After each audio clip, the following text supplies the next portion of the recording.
On starte ça officiellement. Ouais. OK, 5, 4, 3, 2, 1. C'est parti, mon Alex. Yes. Ça roule, là. Parfait. Ça roule. On a fini par réussir. C'est drôle parce que ça fait 2 fois que tu viens ici. Ouais, puis les 2 fois, Les tu 2 casses fois, le- esti, puis quand j'ai réécouté la dernière émission qu'on a faite ensemble, t'étais venu avec Manon. Ouais. Puis j'ai réécouté l'émission.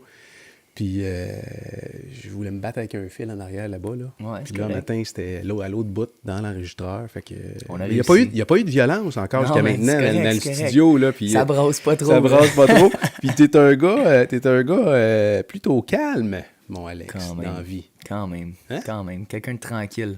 J'aime ça, faire mes affaires de mon bord. Puis je prends pas même de place, mettons. Non? Non, je prends pas de place. Prends pas de place. Je suis un low profile. J'aime ça être tu sais, pas au-dessus de mes affaires, là. J'aime ça être la personne que tu parles pas trop, tu connais pas trop, tu sais, de côté un peu. Tu sais, mon but, c'est pas de... Tu sais, le sport que je fais pas ça pour les autres, je le fais pour moi, tu sais. Fait que c'est sûr que quand le monde m'en parle, ben, on en jase, là, mais je suis pas le gars qui va crier c'est toi, qu'est-ce que je fais comme sport, qu'est-ce que je fais comme travail, tu sais. Ouais. C'est un peu surprenant ce que tu me dis parce que t'es un gars qui est quand même. T'es orienté vers les autres beaucoup, t'aimes le monde, tu vas au-devant des gens. Fait que t'es pas un genre de caveman solitaire qui veut pas parler à personne. Non plus. Pas ce genre de personne-là. Non, pantoute, je suis pas là. un caveman, mais je suis pas un gars qui prend beaucoup de place non plus. Tu sais, il y a comme un entre-deux, je pense. Puis je pense que c'est la bonne manière de faire les choses. Tu sais, s'il y en a qui, tu sais, je veux dire, comment je pourrais t'expliquer ça? Je force pas le monde à parler de mes affaires. Tu sais, si le monde veut m'en parler, je suis ouvert à ça. Mais tu sais, sinon, je suis quelqu'un de bien normal. Tu sais, si tu me connais pas, tu peux me parler de n'importe quoi, tu sauras probablement même pas que je fais des combats, à moins que tu regardes mes oreilles, là tu vas peut-être t'en rendre compte, là. Mais sinon, c'est ça. Si tu le sais pas, écoute, tu t'en rendras pas compte. Là, j'ai une casquette. Normalement, je porte des lunettes. Fait que j'ai pas le profil. T'as l'air d'un geek, man. Ouais, c'est à ça. la limite, c'est là, ça, t'as l'air c'est d'un ça. geek. Là. J'ai pas le profil du sport que je fais, Non, mettons, non. là, tu sais. Tu m'as comme ouvert la porte, là. T'as dit, pour les gens qui me connaissent pas, ils sauraient Ouais. pas pantoute qu'est-ce que je fais dans la vie. Ouais. Il y a plein de monde là, qui regardent ou qui entendent dans Ouais. le char, qui écoutent le podcast, qui te connaissent pas pantoute. Ouais. Veux-tu prendre... prends oui, le temps dans qu'il faut le pour fond, te présenter, parce qu'on a dans le studio aujourd'hui un champion canadien de MMA. Exact, c'est ça. Dans le fond, moi, j'étais un combattant d'arts martiaux mix. Les arts martiaux mix, pour ceux qui savent pas c'est quoi, c'est plus connu avec la ligue, la réputation de l'UFC, qui est la Ligue internationale des arts martiaux mix. Donc, arts martiaux mix veut dire combat extrême. Des fois, on peut voir ça de même, là. Pourquoi on appelle ça des arts martiaux mix? Parce qu'on prend... au départ, comment ça a commencé, l'UFC, c'est qu'on voulait tester quel art martial était le meilleur puis le plus efficace en combat réel. Donc, ce qu'ils faisaient, c'est que dans la cage, ils mettaient, mettons, un gars de karaté contre un gars de taekwondo. Après ça, tu sais, là, ils se battaient puis tu voyais c'était qui le gagnant. Puis au travers de ça, mais tu sais, c'est un sport qui est quand même nouveau. Je veux dire, je pense c'est dans les années 90. Une trentaine d'années, peut-être. Ouais, c'est ça, que ça existe. Puis ça fait juste pas cesser d'évoluer, là. Le sport il évolue parce que à un certain moment donné, est arrivé les Gracie. Les Gracie, c'est les spécialistes en jiu-jitsu brésilien. Puis Gracie était arrivé dans l'UFC. Puis il amenait le monde à terre, puis il soumissionnait, puis le monde, il comprenait pas. Oui, puis c'était souvent des gars 2-3 fois plus gros que les autres. Exactement. C'était pas réglementé comme aujourd'hui. Il n'y avait pas de catégorie de poids, il n'y avait pas de règlement par rapport au code vestimentaire quand tu te bats. Puis plusieurs autres choses, même les arbitres, je veux dire, les règlements pour frapper. Puis c'était pas très réglementé. Fait que c'est pour ça que c'était un petit peu vu comme un sport barbare. Mais c'est ça, moi ma job aujourd'hui, justement, c'est sûr j'adore le combat, mais ma job aussi, c'est de promouvoir le sport puis de montrer à quel point ça peut être bénéfique pour quelqu'un sans nécessairement être obligé de faire des combats. Fait que c'est ça. Fait que moi, dans le fond, je suis un combattant d'arts martiaux mix professionnel. J'étais champion canadien. Je suis encore dans le circuit professionnel avec l'organisation TKO MMA, qui est la plus grosse organisation. Au Canada? Canada, nord-américain même. C'est une grosse organisation. Puis, au travers de ça, en tant que, dans le fond, moi, dans le fond, je suis un athlète professionnel. Puis, au travers de ça, je suis propriétaire de mon propre gym, qui est le TriStar Gym Rive-Nord, qui est une franchise du TriStar Gym de Montréal, que Firas Zahabi a parti. Tout le monde connaît ça, dans le fond. Firas, c'est le coach à Georges Saint-Pierre. Tous les pros s'entraînent là. Moi, je suis franchisé, dans le fond. Je suis le gym TriStar sur la Rive-Nord de Montréal. Donc, je mixe ma carrière d'athlète et ma carrière d'entrepreneur ensemble, puis ça fait que je suis bien occupé, mais en même temps, j'aime ça. Je vois pas le temps passer, ça me passionne, fait que j'adore ça, j'aime ce que je fais, puis je vais continuer à le faire assez longtemps, puis c'est le fun de pouvoir justement vivre une passion, puis de la transmettre à du monde. T'es pas vieux. Quel âge t'as, Alex? 27 ans. 27 ans. 27 ans. 27 ans dans une carrière de MMA, là, tu te situes où par rapport C'est au jeune, pic, 27 de ans. la carrière? Là? Dans le fond, 27 ans, c'est pas mal l'âge, 28 ans même, c'est l'âge où est-ce qu'on commence à prendre notre maturité musculaire. Notre vrai pic va être... il s'en vient, là, mon pic, si on veut. Là, je suis pas encore dans mon pic de carrière. Je me débrouille bien. Je me débrouille quand même bien pour quelqu'un qui est pas dans son pic, mais... Puis pour quelqu'un qui connaît pas le sport non plus, là, je veux dire, tu regardes ce que tu es capable de faire. Exact, c'est ça. Fait que non, c'est pour ça que je lâche pas. Je continue à m'entraîner fort. La raison pour laquelle j'ai décidé de partir un gym, c'est parce que mon but numéro 1 était de pouvoir combattre. Moi, ce que je voulais, c'était pouvoir faire des combats, pouvoir baigner là-dedans. Il y a beaucoup... Parce que ce que le monde ne comprenne pas, là, c'est qu'être combattant dans martiaux mix, OK, c'est pas une job super payante. OK? Tu peux pas nécessairement vivre de ça, à moins que tu aies des très bons commanditaires. On n'est pas dans la boxe, là. Non. Parce qu'au niveau de la boxe, là, oui, c'est ça. Les revenus potentiels sont beaucoup plus grands. Oui, exact. Puis même à l'UFC, je veux dire, tu peux faire plus d'argent, tu peux vivre d'une carrière de l'UFC, mais ça dépend pour qui. Pour moi, c'est pas assez. Moi, j'ai besoin. Puis même à ça, j'ai besoin de faire d'autres choses, de diversifier un petit peu mon temps. Puis avec le Quand gym, tu dis c'est pas assez, tu parles pas de revenus, là. Oui, tu parles d'autres choses. Oui, c'est les deux. Le Ouais. revenu, pour moi, je veux dire, je pense qu'on a besoin de plus que le revenu d'un combat pour vivre. Mais tu sais, ça dépend pour qui, parce que oui, on a le revenu du combat, mais il y a aussi des commanditaires qui sont super importants. Tu sais, moi j'ai la chance, par exemple, j'ai la chance d'avoir un commanditaire. Le commanditaire principal s'appelle Alimentation L'Épicier. C'est une compagnie québécoise qui sont spécialisés dans la viande. Lui, il me commandite depuis 3 ans, cette compagnie-là. Puis, tu sais, ils me fournissent mon épicerie. Fait que, tu sais, c'est... Dieu sait que tu dois manger pas mal. Quand même, tu sais, c'est des grosses épiceries. J'ai eu mon épicerie justement hier puis 40 boîtes. 40 boîtes. Mais 40 boîtes? Ouais, mais on fait des commandes aux 4, 5, 6 mois, là. Okay. Mais tu sais, je veux dire, c'est pas de l'argent, mais c'est une valeur monétaire incroyable, là, tu sais. C'est un commanditaire incroyable, ça, là. En voulant dire, Dieu sait comment ça coûte cher, la nourriture de nos jours, là. Puis là, ben moi, je l'ai fourni. Fait que c'est comme... Quand tu as des bons commanditaires, tu as des bons avantages qui te permettent justement de pousser dans ta carrière. Fait que c'est cool pour ça. Fait que moi, je peux me fier vraiment sur ce commanditaire-là, qui est mon commanditaire principal. Évidemment, j'ai d'autres commanditaires, La Belle et la Beuve Boisbriand, qui est un resto-bar. J'ai le Club Piscine aussi, Laval, puis Blainville. C'est tous des commanditaires qui m'aident dans ma carrière, tu sais, puis qui me financent d'une certaine façon, d'une manière ou d'une autre. Fait que non, c'est ça. Là, avec ces commanditaires-là, ça me permet justement de pouvoir faire qu'est-ce que j'aime, puis de pouvoir pousser dans les arts martiaux. Comme je dis, mon but, c'est de pouvoir combattre. Puis le gym, ben, c'est juste un surplus aussi parce que justement, ça me permet de baigner là-dedans. Parce qu'il y a bien des combattants qu'eux autres, justement, vu que le revenu est passé, c'est là que je voulais en venir. Ils ont besoin d'une job. Ils ont besoin d'une job. Oui. Puis exemple, ils vont se lever le matin à 5 heures, ils vont aller travailler toute la journée comme mécanicien, par exemple. Finit sa job, mais il faut qu'il aille là, il va au gym, puis tu sais, il s'entraîne. Être un athlète professionnel, c'est de s'entraîner 2 fois par jour. Oui. Puis si tu t'entraînes pas 2 fois par jour, ben tu pourras pas te rendre au plus haut niveau parce que les gars, à un certain niveau, ils s'entraînent 2 à 3 fois par jour. Oui. Fait que moi, ce que j'aime avec le gym, c'est que ça me permet de baigner dans mon sport. Fait que je me lève le matin, je vais au gym. Que je donne un cours, que je m'entraîne, même si je donne un cours, je révise la base avec des débutants. Après ça, j'en fais avec mes avancées. Après ça, je me promène, je vais au TriStar à Montréal faire du sparring avec les professionnels. Ça me permet vraiment de focusser sur la carrière de combattant, puis sur le combat en général. Tu sais, si tu veux passer au prochain niveau, là, puis on s'entend, prochain niveau, la grosse ligue, c'est l'UFC. Là, tu as quand même un contrat professionnel signé avec TKO. Il te reste combien de combats avec eux autres? Et, théoriquement, là, en ce moment, il m'en reste un. T'en restes un? Ouais, après ça, je suis free agent. Quand on dit que c'est un sport qui est jeune, une trentaine d'années, puis qui a évolué rapidement, on est rendu à un point où c'était possible peut-être il y a de ça 15 ans ou 20 ans peut-être, de faire ça à temps partiel puis de percer dans l'UFC. Mais aujourd'hui, le sport est tellement rendu loin, ça a évolué tellement. Il y a beaucoup de compétition. Tu n'as pas le choix de te concentrer à temps plein sur ton art si tu veux quelque part percer dans la grosse ligue. Parce qu'il y a tellement de compétition, puis les gars, ils mettent tellement de temps là-dedans. Fait que t'as pas le choix. T'as pas le choix de t'entraîner fort puis de mettre le temps pour pouvoir performer pendant les combats. C'est une science, c'est pas juste de s'entraîner, c'est l'entraînement, la récupération, les heures de sommeil, qu'est-ce que tu manges, ton hydratation, ta coupe de poids, comment tu reprends le poids. Le monde, ce qu'il voit, c'est le combat en général.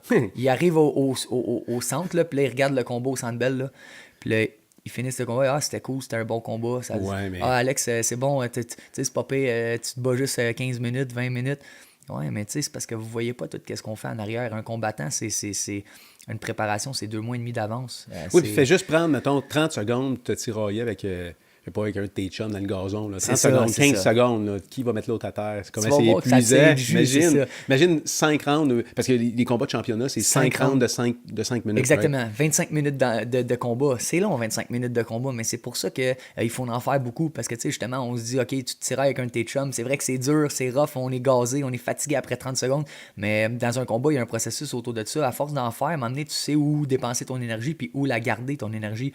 Fait que tu t'habitues, mais c'est pour ça que je dis, il faut que tu en fasses beaucoup. Il faut que tu en fasses beaucoup pour habituer ton corps à être capable de résister à cette fatigue-là, de pouvoir performer pendant que tu es fatigué, de pouvoir avoir un... parce que, tu sais, aussi, on pense que c'est juste se battre, là, mais on dit qu'un gars d'MMA réfléchit autant qu'un mathématicien quand il se bat, parce qu'il faut que tu penses à tout. Puis il faut que tu penses vite. Il faut que tu penses vite. Des fractions de secondes. Mais ça, c'est une autre affaire. En camp d'entraînement, quand tu as un combattant, exemple, je me bats contre un gars, que lui, il est spécialiste au sol. Puis lui, je sais qu'il va vouloir m'amener à terre. Mais pendant mon camp d'entraînement, pendant 2 mois et demi, je vais tellement répéter mes défenses d'amener au sol que quand je vais être fatigué en combat, puis le gars va essayer de m'amener à terre, mon corps va réagir. Ça vient que c'est plus ta tête qui pense, c'est ton corps qui réagit. On appelle ça du muscle memories. Puis ça, il faut que tu en fasses beaucoup, beaucoup, beaucoup. T'sais, parce que ça arrive en combat, tu viens fatigué. Des fois, c'est slow starter. Ça peut arriver que tu as un combat, ça start slow, tu as de l'énergie jusqu'au 3e round. Ça se peut que tu aies un combat, là, le premier round, ça soit la tornade. Là, il faut que tu t'offres 2e, 3e round, tu es fatigué. Il faut que tu sois capable de réagir, il faut que tu sois capable de bouger puis d'avoir un temps de réaction rapide. T'sais. Fait que c'est beaucoup par rapport à la préparation. Quand tu dis que le sport a évolué rapidement, là, est-ce que tu le vois se transformer devant toi quand tu... Parce que ça fait quoi? Ça fait 7 ans, 8 ans que ça fait 10 ans. Ça fait 10 ans. 10, 11 ans, ouais. Dans les 10 dernières années, qu'est-ce que tu as observé comme changement puis transformation dans le sport? Qu'est-ce qui se passe maintenant qui se passait peut-être moins ou pas il y a ça 10 ans? Je pourrais dire, gars, je peux te donner un exemple. Au niveau du jiu-jitsu, OK? Quand moi j'ai commencé... c'est dur à expliquer pour le monde qui ne comprenne pas ça, qui ne connaissent pas le jiu-jitsu, mais le jiu-jitsu, dans le fond, pour faire une histoire courte, c'est un sport où est-ce que ça se passe au sol. Donc, tout ce qui a rapport avec les contrôles de position, les revirements quand tu es sur ton dos, puis tu revires, puis tu reprends le dessus, les soumissions aussi. Puis au début, on faisait beaucoup de soumissions par rapport aux clés de bras, aux étranglements. Puis dernièrement, depuis une couple d'années, il y a eu... dans le fond, c'est plus aux États-Unis que ça a été plus travaillé parce que dans le fond, il y a une équipe qui s'appelle au Renzo Gracie Academy. Eux autres, ils font beaucoup de clés de cheville, clés de jambes, clés de genoux. Clés de genoux. Clés de genoux, ben ouais, c'est ça. Puis c'est dans le fond, ça s'appelle des clés de genoux en torsion. Ouais. Ils tournent le talon, puis ça vient chercher, c'est plate à dire, mais ça vient comme déchirer les ligaments du genou. C'est ça la soumission. C'est illégal dans des compétitions amateurs, mais dans les compétitions professionnelles, c'est légal. Évidemment, quand ça arrive, tu essaies de taper avant. Tu tapes avant que ça déchire. Exact, la personne, les gens ils se connaissent. Oui, ils font quand même attention. Il y a moyen de les pratiquer intelligemment, mais on empêche les amateurs de le faire justement pour éviter les blessures, pour que le monde qui travaille dans des emplois réguliers se retrouve à être capable de marcher le lendemain. Oui. Mais tout ça pour dire que c'est des clés de cheville, des revirements par rapport aux clés de cheville. Des fois, tu vas essayer une clé de cheville pour pas nécessairement pour faire la soumission, mais juste pour revirer la situation. Mais ça, c'est quelque chose qui est nouveau dans le sport. Puis ça, c'est quelque chose que moi, je connaissais pas, puis que j'ai pas le choix d'apprendre à connaître. Même si je voudrais pas le savoir, j'ai pas le choix de le savoir parce que c'est quelque chose qui se développe, puis plusieurs combattants commencent à utiliser ces techniques-là. Donc, j'ai pas le choix de m'adapter. Fait que c'est un exemple parmi tant d'autres. Si on recule maintenant dans le temps, avec l'UFC, quand on parlait comme au début, là, le sport a évolué en fou parce que, oui, mais au début, ils mettaient, mettons, un gars de karaté contre un gars de taekwondo. Mais là, aujourd'hui, c'est plus ça. Parce que le sport, il a été découvert. Fait que qu'est-ce qu'ils font maintenant quand tu commences en MMA aujourd'hui? Les coachs, ils connaissent déjà tout ce qui est efficace en combat réel. Il y a des choses qui sont super beaux en karaté. Mais qui ne s'appliquent pas. sais, c'est beau lancer des kicks dans les airs, c'est beau faire 3 flips, puis 360 puis lancer un kick. En combat, si tu lances ça, bravo, man, je te le félicite. Là. Parce que quand tu as quelqu'un qui est devant toi et qui veut te rentrer dedans, c'est pas de même que ça marche. Fait qu'aujourd'hui, les coachs, qu'est-ce qu'ils montrent? C'est qu'est-ce qui est. Je parle des bons coachs, vont montrer ce qui est efficace en combat réel. Ils ont toutes des certaines spécialités. Oui, tu as un gars de lutte, tu as un gars exactement, tu as des coachs de boxe. taekwondo, mais justement, un gars qui a fait du taekwondo toute sa vie, pendant 10 ans de temps, puis là, qui veut se lancer en MMA, il est peut-être mieux d'aller avec un coach qui a fait du taekwondo puis qui est capable de s'adapter à son style. T'sais, c'est de là l'importance de choisir son coach. Des fois, il y en a qui ne le choisissent pas, des fois, il y en a qui prennent le temps de choisir puis qui s'adaptent. Puis souvent, un bon coach va te montrer des techniques, mais non seulement te montrer des techniques, il va s'adapter à ton style. Ça, c'est important parce que tu peux pas arriver puis changer quelqu'un de A à Z, mais tu peux l'aider à s'améliorer. Puis ça, c'est une bonne mentalité de coach à avoir. T'es fort où, toi? Moi, c'est quoi ta force, là? Décris-moi force, Alex comme ma force, combattant. Je te dirais que ma force, c'est pas un secret. Ma main droite est assez lourde. D'habitude, quand je touche avec ma main droite, les gars, ils tombent ou ça les assomme. J'ai une bonne boxe. Je suis reconnu pour avoir une bonne boxe, une bonne lutte. Difficile à amener au sol, difficile à lutter. Puis évidemment, tu sais... On dit, bon, le sol, c'est peut-être ma faiblesse, mais c'est pas tant de faiblesse, c'est juste que j'ai pas eu l'opportunité de le sortir en combat encore. Ouais. Fait que j'ai juste hâte de m'emmener, ça va donner quand il y a un gars qui va être capable de m'amener sur mon dos, ou ben non, si m'emmener, moi je décide d'amener quelqu'un à terre et de frapper, ben là, on va pouvoir le sortir. Mais je te dirais que ma force, c'est ma boxe. Puis ma boxe puis ma lutte, puis je travaille fort justement mes faiblesses puis pour m'améliorer puis devenir le combattant le plus complet je peux devenir, là. Fait que c'est ça, on a des forces, des faiblesses. C'est bien beau travailler les forces, mais là, je travaille beaucoup mes faiblesses ces temps-ci. Ouais. Comment est arrivé la MMA dans ta vie? Parce que, comme je disais tantôt au début du show, là, on a fait une autre émission ensemble avec Manon, de la Maison des Jeunes. Exact. Là, quand tu regardes, mettons, le CV d'Alex Morgan, c'est comme si tu avais genre 2 vies dans la même vie. C'est quoi le lien entre le fait d'être avec des jeunes, puis de la relation d'aide, puis de l'autre côté, d'aller taper sur la gueule de d'autres mondes? Ça a juste à donner comme ça. J'ai joué 12 ans au football. Puis j'ai joué au Cégep du Vieux-Montréal, puis je faisais des études là-bas. Puis à un moment donné, j'ai fait un stage. Il fallait que je fasse un stage, puis je voulais trouver un stage pas loin de chez nous. Donc la Maison des Jeunes de Sainte-Thérèse, c'était parfait pour moi.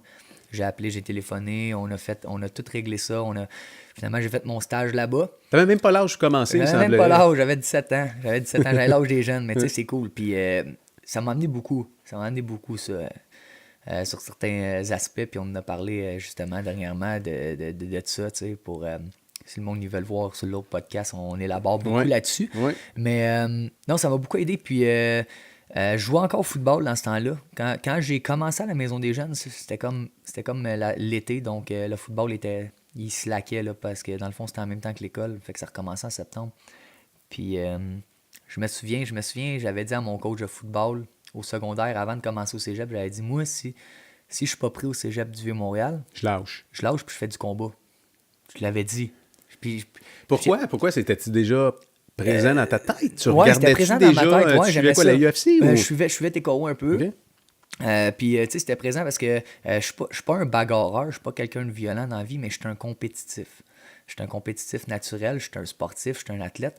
Puis j'adore la compétition, tu sais, c'est quelque chose qui... Non, mais t'aurais pu faire la compétition, jouer au basketball. Exactement, mais pourquoi? Mais sport extrême, sport de contact. Tu sais, moi, je suis un gars de football, je jouais à la défensive, puis j'aimais ça, le contact. Puis là, en faisant du combat, je pense que c'est une bonne manière d'avoir un sport de contact, tu sais.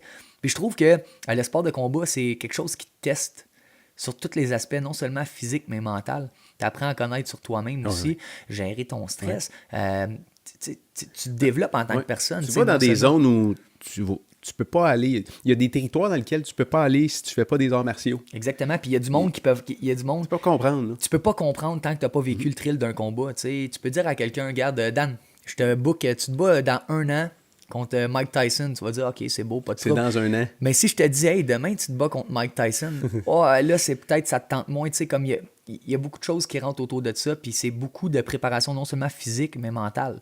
Le MMA se passe à 80% dans la tête. Tu sais, on flanche mentalement. Est-ce que si tu manges des coups de poing dans l'octogone, est-ce que tu vas avoir le mental de dire c'est pas grave, let's go, on y va, je m'en vais à la guerre jusqu'à la fin, ou bien non, tu vas faire wow, ok, j'aime pas ça, puis backer un peu, tu sais. C'est comme, tout ça, c'est des choses qu'il faut que tu travailles mentalement, puis c'est un processus, ça se fait pas du jour au lendemain, tu sais. Moi, j'ai eu beaucoup de la difficulté avec, tu sais, j'étais un athlète, j'étais bon physiquement, j'avais une bonne agilité, c'était pas côté athlétique, moi, que j'avais de la difficulté, c'était mon côté mental. Fait que tout le bout build-up de combat, où ton adversaire essaie de te rentrer dans la peau, ça devait t'affecter au début. Ça m'affectait au début. Beaucoup, j'imagine. Quand même, puis là, ça m'affecte plus. C'est une question d'expérience. Oui, c'est ça, exactement. Là, l'expérience est rentrée, c'est ça, exactement. Parce que, tu sais, moi, comme j'explique, j'étais pas un bagarreur dans la vie. Fait que quand je faisais mes premiers combats amateurs, j'étais stressé parce que j'allais me battre, mais je me suis pas battu même dans ma vie. Fait que t'as pas continué au football au cégep? C'est ça qui s'est passé? Non, j'ai lâché. J'ai fait une année au cégep, puis après ça, je me suis tanné. J'ai dit non. Moi, je me suis lancé dans le combat. J'en faisais pour le plaisir. Ça s'est passé comment? Je veux dire, la première fois que tu es rentré dans un dojo ou dans un gym, ou dans c'était où? Ça s'est passé comment? J'étais allé m'entraîner dans un gym. Parce que tu n'avais jamais fait d'arts martiaux avant? Non, mais j'avais un de mes amis qui en avait fait un peu. Puis lui, dans le fond, il m'a comme transmis cette passion-là. Puis dans un gym de poids haltères. Puis c'est fou pareil. Puis finalement, c'est là que j'ai décidé de me promener de gym en gym. C'était un gym de MMA que tu cherchais. C'était pas genre je vais aller faire du karaté. Non. Moi, je voulais faire du combat. Tu sais, quelque chose qui marche. Là. Tu sais, je voulais pas faire des arts martiaux. Je voulais faire un sport de combat. Il y a une différence entre les deux. Ouais. Tu sais, arts martiaux, je vous donne un exemple. Du karaté, c'est un art martiaux. Sport de combat, du kickboxing. Ouais. Tu sais, kickboxing, c'est un petit peu comme le karaté, mais c'est un petit peu plus... C'est pas mal plus réel. Là, tu sais. Pas mal plus efficace aussi en combat réel. Fait que c'est ça que je cherchais. Puis j'ai fait le tour. Puis j'ai trouvé un coach. On s'est entraîné. Puis depuis ce temps-là, j'ai monté champion amateur, champion professionnel. Te souviens-tu du premier moment où tu as absorbé un coup, ou tu en as donné un, que ton corps frappe quelqu'un d'autre? Là. Te souviens-tu de ce feeling-là? Non, te souviens-tu de la première fois? Non? Je m'en Pourquoi souviens tu pas. l'anticipais? C'était quelque chose que tu savais que tu allais faire? Ben, fait que c'est ça t'a sûr. pas marqué? Non, c'est sûr. C'est sûr. Puis en même temps, quand on fait ça... On fait ça pour le plaisir, tu sais, je veux dire, j'ai pas fait ça contre quelqu'un que je connaissais pas, j'ai fait ça avec quelqu'un que je connaissais, donc le but, c'était pas de s'arracher la tête, c'était juste de tester notre rapidité, Puis tu sais, honnêtement, je te parle de ça, là, il y a 10 ans, là, j'étais pourri, là, tu sais, je veux dire... On est tous. Quand on commence quelque chose, on exactement, on est là, tu sais, je veux dire, j'ai commencé, j'avais aucun skills, j'avais aucune technique, tu sais, ça s'apprend, puis ça prend beaucoup de dévouement. Oui, tu n'avais pas commencé jeune dans des J'ai sports... commencé à 17 ans. C'est jeune? C'est jeune, mais c'est pas si jeune que ça. Oui, c'est ça que j'allais dire. C'est pas comme si tu avais commencé, exemple, du karaté à 4-5 ans, puis tu avais tout le temps évolué, tu sais, tu avais fait de la boxe après, puis exactement. Non, c'est quand même tard, pareil. C'est ça, sauf que, tu sais, faut pas oublier que le football, c'est un sport de contact, c'est un sport où est-ce que tu es dérilé à être discipliné, puis ça m'a beaucoup aidé. Tu sais, je te donne un exemple, moi, au football, là, si ton coach te disait de faire quelque chose, tu disais rien, puis tu faisais ce qu'il te dit, mais regarde, dans MMA, c'est un sport individuel, donc tu peux faire pas mal ce que tu veux. Tu as le droit de skipper un entraînement si tu veux, mais tu sais, c'est ta faute si tu skippes un entraînement. Ou bien non, exemple, juste mon coach qui va me dire, bon, ben Alex, drill cette technique-là. Ben tant qu'il n'est pas reviré de bord puis qu'il n'est pas venu me voir pour me dire, c'est beau, tu l'as assez drillé, mais moi, je continue à la driller, la technique. Tu sais. Puis ça fait partie de moi parce que ça, c'est quelque chose, c'est des valeurs qui ont été inculquées pendant ma carrière de football. Tu sais, des fois, tu vois des gars, bon, monte une technique, le coach monte une technique, le gars, il le fait 3 fois puis il est tanné de la faire. Tu sais. Mais ça différencie de quand tu deviens bon ou quand tu restes au même niveau. Si tu veux devenir bon dans les arts martiaux, tu n'as pas le choix de répéter les techniques souvent pour que ton corps, comme on parlait du muscle memory, ton corps l'absorbe puis que ça vienne un mouvement naturel. Fait que tu sais, c'est comme, il y a beaucoup de disciplines du football, beaucoup d'aspects du football que j'ai retransmis dans l'MMA, ce qui fait que j'ai eu beaucoup de succès dans l'MMA. Parce qu'au football aussi, j'étais comme... C'est quoi ta position au football? J'ai joué 12 ans de temps, fait que j'ai joué toutes les positions, mais je te dirais que... Tu devais être rapide? Oui, mais mes dernières positions, je jouais à défensive, parce que je cognais dur. Puis, dans le fond, j'aimais bien ça défendre. J'étais rapide. Fait qu'on me mettait à la défensive. Puis, Ta shape était comment par rapport aux autres joueurs? j'étais petit. Parce que t'es pas, je veux dire, Non, j'étais petit. J'étais très petit. Comparé aux autres joueurs, là, je te dirais au cégep, là, c'est là que ça a apparu. Là, tu sais, moi, je pesais peut-être 150 livres. Puis les gars, ils pesaient 185 là, dans ma Ah ouais. position. Là, tu sais. Fait que là, en même temps, t'essaies de prendre du poids, mais moi, je suis pas quelqu'un qui est fait gros, puis j'étais jeune. Fait que, tu sais, je prenais pas de poids. Fait que, en allant dans le combat, puis en ayant des catégories de poids, tu sais, je me suis dit, bon, ben cool, je peux focusser sur ma catégorie de poids, tu sais. Oui, la changer, c'est sûr que, tu sais, à 17 ans, j'étais chétif, tu sais, je veux dire, j'étais jeune, aucune maturité musculaire, là, tu sais, j'étais tout maigre. Puis, tu sais, avec les années, mais ça se bâtit, là, tu sais. Tu deviens un athlète, puis là, tu es rendu que là, tu fais tes haltères, tu fais ton conditionnement, tu fais le combat.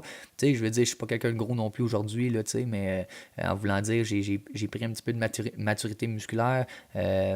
Puis, c'est ça, là, les arts martiaux aussi m'ont beaucoup aidé, justement, à devenir meilleure personne, meilleur en combat aussi, là, tu sais.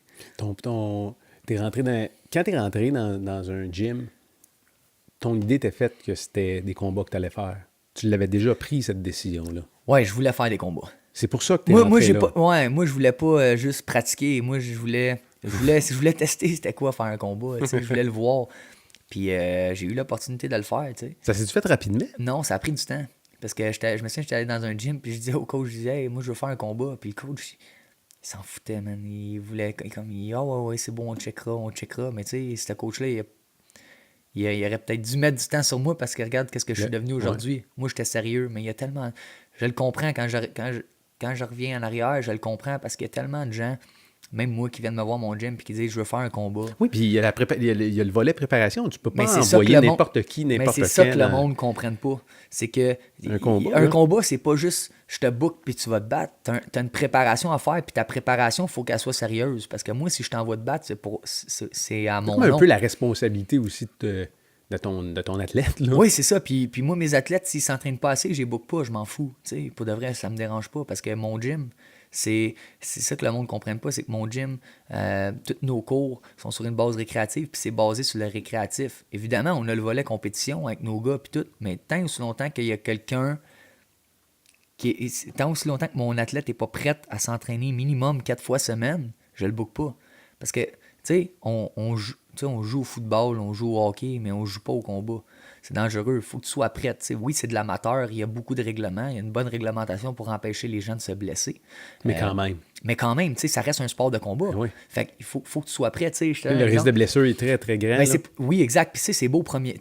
En amateur, tu as 3 rounds de 3 minutes ou 3 rounds de 2 minutes, tout dépendant de ton expérience. Mais tu sais, si ton athlète il donne tout au premier round, puis il est gazé au deuxième puis au troisième parce qu'il n'est pas assez bien préparé, ben c'est là qu'il peut se faire mal. T'sais. Faut qu'il soit capable de faire 3 rounds de 3 minutes minimum avant d'aller faire un combat. T'sais. Puis moi, mettons que c'est 3 rounds de 3 minutes, ben en pratique, il va faire 3 rounds de 5 minutes. Comme ça, mais qui arrive à des 3 minutes, Il va être capable de le il va être finir. capable de le finir. T'sais. Ouais. Fait que, tu sais, c'est tout cet aspect-là. Moi, je comprends le coach d'avoir dit, OK, tu sais, oui. Fait que ça a pris combien de temps, finalement? Ça a pris un an. Ça a pris un an. Ça a pris un an. Je me suis entraîné, puis tu sais, je veux dire, je me suis entraîné. C'était ordinaire, là, mon entraînement. Tu sais, j'étais pas bien encadré, là. Tu sais, j'étais comme n'importe qui veut commencer commence les arts quelque martiaux, chose. qui a un coach, Ouais. puis qui fait ce qu'il a à faire. C'est juste que je suis la personne qui a comme poussé, puis qui a jamais abandonné, puis qui a voulu aller chercher un niveau supérieur. Ce qui a fait que j'étais rendu champion amateur assez rapidement.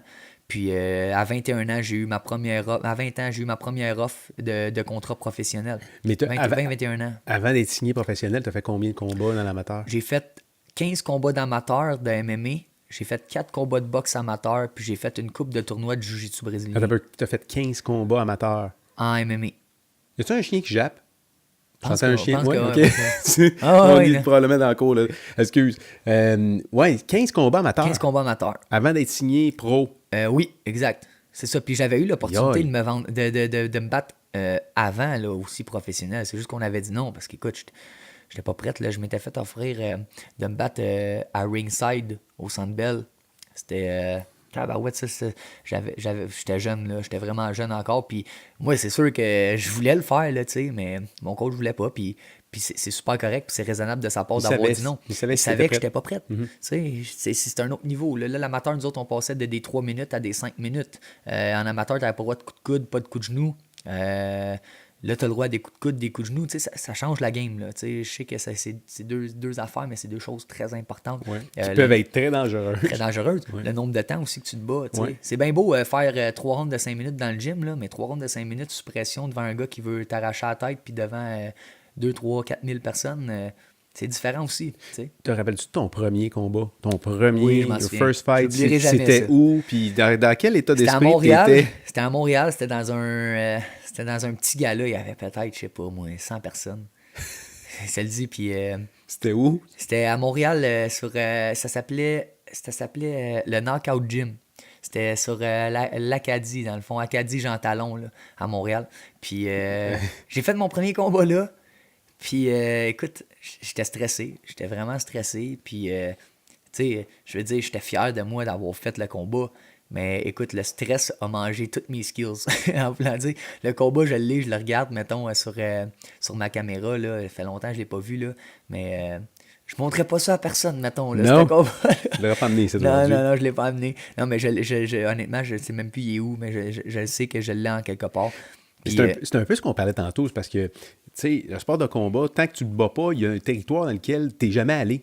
c'est ça, exactement. Alors là, même si tu es prêt physiquement, même si tu penses que, tu sais, la tête est là, puis tu te sens...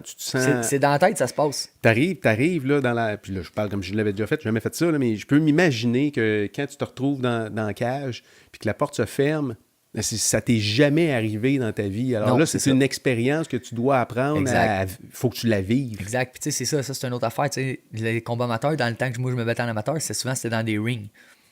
La cage était pour le pro. Là, maintenant, ils font des galas amateurs. C'est que. C'est des cages. Des cages avec des petits gants. Nous autres, on avait des plus gros gants, tu sais. Écoute, c'était très réglementé. Puis aujourd'hui aussi, c'est très réglementé. C'est juste qu'ils en ont rajouté un peu parce que la transition entre l'amateur et le pro était trop grosse. Dans le temps, je me battais. Tu sais, dans le fond, tu passes à des gros gants 10 onces, à des petits gants 4 onces, des protèges tibia, là, t'en as plus dans le pro. T'es dans un ring. Il y a là, encore des protèges tibias dans l'amateur? Oui. Ah oui, oui. Ouais. Là, tu sais aussi, pas juste ça, tu sais, la cage. La cage puis un ring, c'est deux choses complètement différentes. Pourquoi? Parce qu'un ring, tu peux pas utiliser les câbles pour te relever. Tu peux pas t'accoter d'un câble. Tu sais, ça rebondit. Tandis qu'une cage, là, tu peux écraser quelqu'un contre la cage. Si tu es sur ton dos puis tu veux te relever, tu peux utiliser la cage pour te relever. Tu sais, il y a beaucoup de techniques par rapport à ça. Que le monde, ils savent pas. Tu sais, une cage, là, ça peut être ton meilleur ami dans un combat comme ça peut être ton pire ennemi. Là. Puis il y a plusieurs techniques par rapport à ça. Puis justement, à mon gym, on a eu l'opportunité d'avoir une cage parce que justement, mon commanditaire, il m'a fait un beau cadeau. C'est très beau en passant. C'est une très belle cage. Puis justement, je suis content d'avoir cette cage-là parce que ça me permet de me préparer pour de vrai.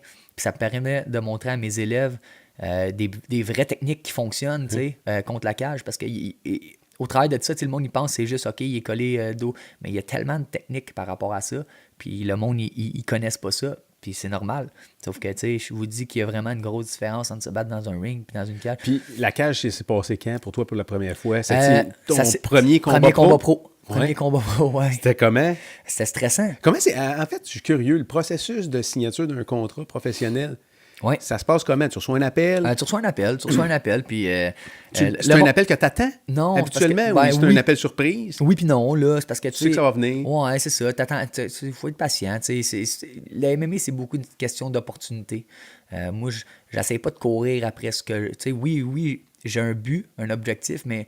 Si t'es prêt, ça va se présenter. Exactement, c'est ça. Puis ça va se présenter au bon moment. Puis j'ai confiance que ça va se présenter au bon moment. Puis qu'à ce moment-là, je vais être prête. Puis je vais... Tu sais, fait que quand je me suis battu amateur, à un moment donné, j'avais 3 ceintures amateurs. J'étais triple champion amateur. Puis là, c'est là que c'était le temps de passer professionnel. Il n'y avait plus personne avec qui je pouvais me battre. J'avais battu tout le monde dans le circuit à mon bois. Au Québec? Au Québec, puis en Ontario aussi. Là. Je pense notamment à un gars en ce moment, il est en contrat avec l'UFC. Sa seule défaite amateur, c'était contre moi. Pour le championnat, là, il se bat dans l'UFC en ce moment. Kyle Nelson, c'est un très bon combattant. Ouais. Il est solide, le gars. Là. Il est très, très bon. Là, Puis on a compétitionné en amateur, puis regarde, il est venu au TriStar, puis on s'entraînait ensemble Ah oui? pour le pro. Ok. Ouais. Tu sais, mais je veux dire, il y avait un très bon circuit amateur dans ce temps-là aussi. Puis c'est ça. T'es au moment où Georges commence dans le sport ou Non, il Georges, est déjà champion? il est déjà champion. Il est déjà là. Ouais, ça champion. fait un bout, Georges, il est déjà champion. Là, tu sais, là, il se préparait, je pense, dans ce temps-là, je pense que c'était contre. Il se préparait pour se battre contre Carlos Condit à Montréal. Mais c'est ça. Moi, j'étais là pendant son camp d'entraînement contre Condit. J'étais là pendant son camp d'entraînement contre Nick Diaz, notamment Johnny Hendricks. Là, après ça, il s'est battu contre Michael Bisping. J'étais tout là pendant ces camps-là. Mais il était déjà champion quand je suis arrivé au TriStar, moi. Là. Fait que ça s'est passé comment, l'appel? Dans le fond, OK, comment ça s'est passé? Dans ce temps-là, au moment où est-ce que j'allais signer chez les professionnels, j'ai signé avec Instinct MMA. Instinct MMA, c'est la ligue que Stéphane Patry, qui est propriétaire de TKO présentement. Cette ligue-là existe-tu encore? Elle n'existe plus parce que Stéphane Patry, c'était lui le promoteur, c'était lui le propriétaire de la ligue, puis lui, il a parti de TKO. Mais dans ce temps-là, c'était Instinct qu'il y avait. Okay. Puis Instinct, dans le fond, j'avais signé parce que Stéphane, il voulait que j'aille me battre sur son show Instinct MMA, donc j'ai signé. J'avais signé un contrat avec lui. Puis, c'est ça là, dans le fond, j'ai attendu 1 an pour me battre. Mais dans le fond, dans cette année-là, c'est parce qu'il n'y avait plus de show, puis finalement, Instinct avait fermé. Fait que là, je me retrouvais que j'avais signé professionnel, mais je n'étais plus en contrat parce que dans le fond, la ligue n'existait plus. Mais je ne pouvais pas retourner amateur. Je voulais absolument me battre professionnel. Puis, au mois de mars, j'étais allé en Thaïlande. J'étais allé me préparer pour un combat. Je savais que Challenge MMA, dans le fond, c'était Gary Chartrand, les pompes Gary Chartrand. Ouais. Bon, lui, il a organisé un show. Il a organisé un show d'MMA. Okay. C'est à son show que je me suis battu, mon premier combat pro. Ah oui? Ouais. Puis lui, dans le fond, il m'avait contacté parce qu'il voulait que je me batte. Puis j'avais dit oui au mois de mai. Tu sais, puis là, j'avais accepté. Fait que j'avais décidé d'aller en Thaïlande avec mon coach et une couple d'amis dans ce temps-là. T'es allé te battre pro en Thaïlande? Non. Non. Oui, après, plus tard. Okay. Mais ça, c'est la deuxième fois que j'étais allé en Thaïlande. Okay. Je parle de la première fois, j'étais allé en Thaïlande, juste me préparer pour la grosse chaleur, le cardio, faire du Muay Thai, de la boxe Thai, me préparer avec des professionnels. Puis là, on me trouvait pas d'adversaire, pas en tout, pendant que j'étais en Thaïlande. Là, je capotais. Personne ne voulait se battre contre moi en amateur, en professionnel, parce qu'en amateur, j'avais été champion. Puis quand on passait professionnel, ben moi, dans le fond, j'étais 0-0, mon record en professionnel. Puis les gars... Mais non, mais tu veux pas te battre contre un gars qui est 0-0 puis perdre non, mais contre un 0-0? Non, mais les autres gars qui étaient 0-0 ou 1-0 ou 0-2, ils voulaient pas se battre avec moi. Parce que, ça nuit à leur fiche. C'est ça, c'est dangereux pour leur fiche. J'étais un dangereux pour les autres. Fiche. Fait que là, finalement, 3 semaines dans le combat, ils m'ont dit, bon, ben, on a un gars pour toi, je pense qu'il était 5 victoires, 4 défaites. Là. J'ai dit, OK, let's go, on le prend. Puis j'ai perdu. J'ai perdu ce combat. Ton premier combat pro, tu l'as perdu. Ouais, j'ai dominé le premier round. Puis comme j'expliquais, j'étais bien préparé, mais j'avais pas vécu le stress des petits gants, le stress des 5 minutes, les coudes, les genoux, tu sais, comme tout ce qui englobe ça. J'avais jamais vécu ça, puis ça m'a fessé. Ça m'a fessé, c'est là que j'ai dit, OK, il y a une c'est comme une nouvelle dimension que tu... C'est un autre sport. Qui se rajoute par-dessus. C'est un sport totalement différent. Alors là, ton entraînement, il vient comme de disparaître, comme si tu... Ben, il n'a pas disparu, mais il disparaît pas, mais il faut que tu... Faut que tu travailles fort pour rester là. Non, mais il faut aller chercher d'autres choses, là. Tu sais, là, l'entraînement amateur, t'as pas le droit au coup de coude, on le pratique pas. T'as pas le droit au coup de genou, on pratique pas. Les coups au sol, t'as pas le droit. Non, mais ce que je veux dire, c'est que toute ta partie entraînement que t'as faite pendant, je sais pas moi, 2-3 mois avant ton combat, puis t'arrives d'une nouvelle dimension, tu sais, pro, avec des coudes, les genoux de plus. Mais là, c'est comme... C'était dans la tête, c'est de la tête là, qui vient... Parce que j'ai dominé mon premier round, puis au deuxième round, je me suis levé entre le premier et le deuxième, mes jambes étaient coupées, j'avais plus de jus, j'avais trop forcé pour rien, j'avais dépensé de l'énergie où ce qu'il fallait pas. Bref, j'avais fait bien des erreurs, puis c'est là que j'ai compris.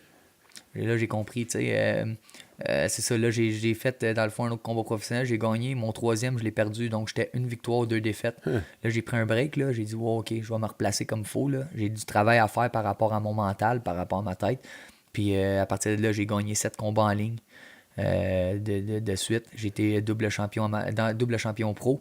Puis, j'étais allé en Thaïlande. J'ai gagné un combat de Muay Thai contre un Thaïlandais qui avait 200 combats en finale d'un Voyons donc, toi. Voyons donc.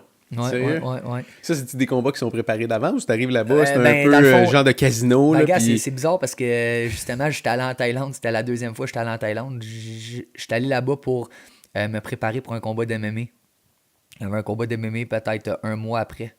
Fait que j'ai dit, je vais aller faire un petit camp d'entraînement en Thaïlande. Je me suis pointé là, je commençais à m'entraîner et tout. Finalement, le promoteur nous appelle, il dit, ouais, t'as plus de combat, le gars il a cancellé. Fait que moi, j'ai dit, bon, ben. On va en profiter. Fait chier, j'ai dit, ok, on va faire quelque chose d'autre. Fait que je suis allé voir mon coach de Muay Thai, je dis, book-moi un combat en Muay Thai. Le coach de Muay Thai, il dit, you MMA, you can't not fight Muay Thai. Je dis, comment je peux pas me battre en Muay Thai, man? T'sais? Et que là, finalement, il pensait que je pouvais pas me battre en Muay Thai. Le lendemain, je suis revenu avec mes pads, mes gants pour mon entraînement. Puis il a dit, on fait du sparring, tu sais. Le gars, il était pas là, je veux dire, je le pluguais bien raide, ça allait bien, puis là, il a dit, OK, you can fight Muay Thai. Je dis, ouais, je sais, je peux me battre en Muay Thai. Je comprends pas, tu sais, OK, c'est pas du MMA, mais tu sais, je suis capable de boxer, puis de kicker, puis... Fait que finalement, j'étais supposé me battre, on était le lundi, j'étais supposé me battre le dimanche, fait que je fais mes 2 entraînements le lundi. Je fais mes 2 entraînements le mardi. Le mercredi, j'arrive à l'entraînement le matin, il dit, you no train, you fight tonight. Tu t'entraînes pas aujourd'hui, tu laisses faire ton cours, tu te bats à soir. Tabarnak, de quoi je me bats à soir, là, tu sais. Je suis brûlé, man. Ça fait 2 entraînements par jour que je fais à moins 40, à plus 40, tu sais, humide. Je veux dire, j'ai pas eu le temps de récupérer, j'ai pas mangé, ma coupe de poids, j'ai pas de poids, tu sais. Allez, il dit, non, c'est pas grave. Il dit, là, je dis, OK, contre qui? Il dit, un coach de Phuket Top Team. Un coach de Muay Thai. Ouais. Je dis, un coach, tu me niaises-tu? Tu sais, je suis pas préparé. Il dit, you, no problem, you KO. Tu vas gagner par KO. Tu sais, je dis, OK, man. OK, c'est bon. Fait que là, m'en retourne à ma villa. Je dis ça à mon coach. Je dis, ouais, il veut que je me batte à soir. On dit, contre un gars qui a 200 combats. OK, tu sais, je dis, OK, dans le PDK, on le fait. Si je mange une volée, on n'en parle pas. Je suis l'autre bout du monde. Personne n'entend parler. Puis si ça va bien, ben, on fera la promotion de ça. Ça va bien. Puis finalement, c'est ça. Je me suis pointé là, puis je l'ai knocké. Je me suis pointé là, je faisais la finale du gala. La journée même. Il y a des galas tous les soirs en Muay Thai en Thaïlande. Oui, parce que c'est comme le sport hockey. National. C'est le hockey là-bas. C'est fou, hein? Ça se passe dans des petits petits arénas. Des petits arénas, des gros arénas à Bangkok, à Phuket. Là, ça crie là-dedans. Ouais, ça crie. Ouais, c'est fou un peu. Partout. Ouais, parce que ça fume la cigarette en dedans, puis tout. Non, c'est... Il y a des gageurs qui se font aussi. Il y a des gageurs, ouais, il y a des gageurs. Il y a plein de choses qui se passent. Moi, il y a un gars, justement, un Australien, il a gagné comme quelque chose comme 200$ à cause qu'il a gagé sur moi pendant ce combat-là. Il avait fait du sparring avec moi, puis c'était un de mes chums là-bas. Puis... Mais là, tu te bats contre un local, là, c'est ça? Ouais, tu t'es battu contre un Thaï? De la place. De la place? Ouais. Puis là, c'était quoi l'ambiance? Ça devait être un peu agressif. Il y avait 2 personnes qui criaient pour moi. les deux entraîneurs. Les 2, ils étaient blancs. Non, mais tu sais, je veux dire, les Thaïs, c'est sûr qu'ils étaient du bord au Thaï, dans le fond, là, tu sais. Sauf mes entraîneurs de Muay Thai. J'avais comme 4-5 gars de Muay Thai dans mon coin avec mon entraîneur du Québec, puis un autre ami là-bas. Puis c'est ça, c'était assez fou. C'est fou là-bas. Il n'y a pas de réglementation. Tu sais, tout le monde peut être autour du ring. Il n'y a pas de sécurité. Ça fume des cigarettes en dedans. Il fait 40 degrés humide, man. C'est quelque chose. Mais tu sais, c'est un méchant beau trip. Tu sais, t'en apprends beaucoup sur toi en disant, gars, je suis l'autre bout du monde.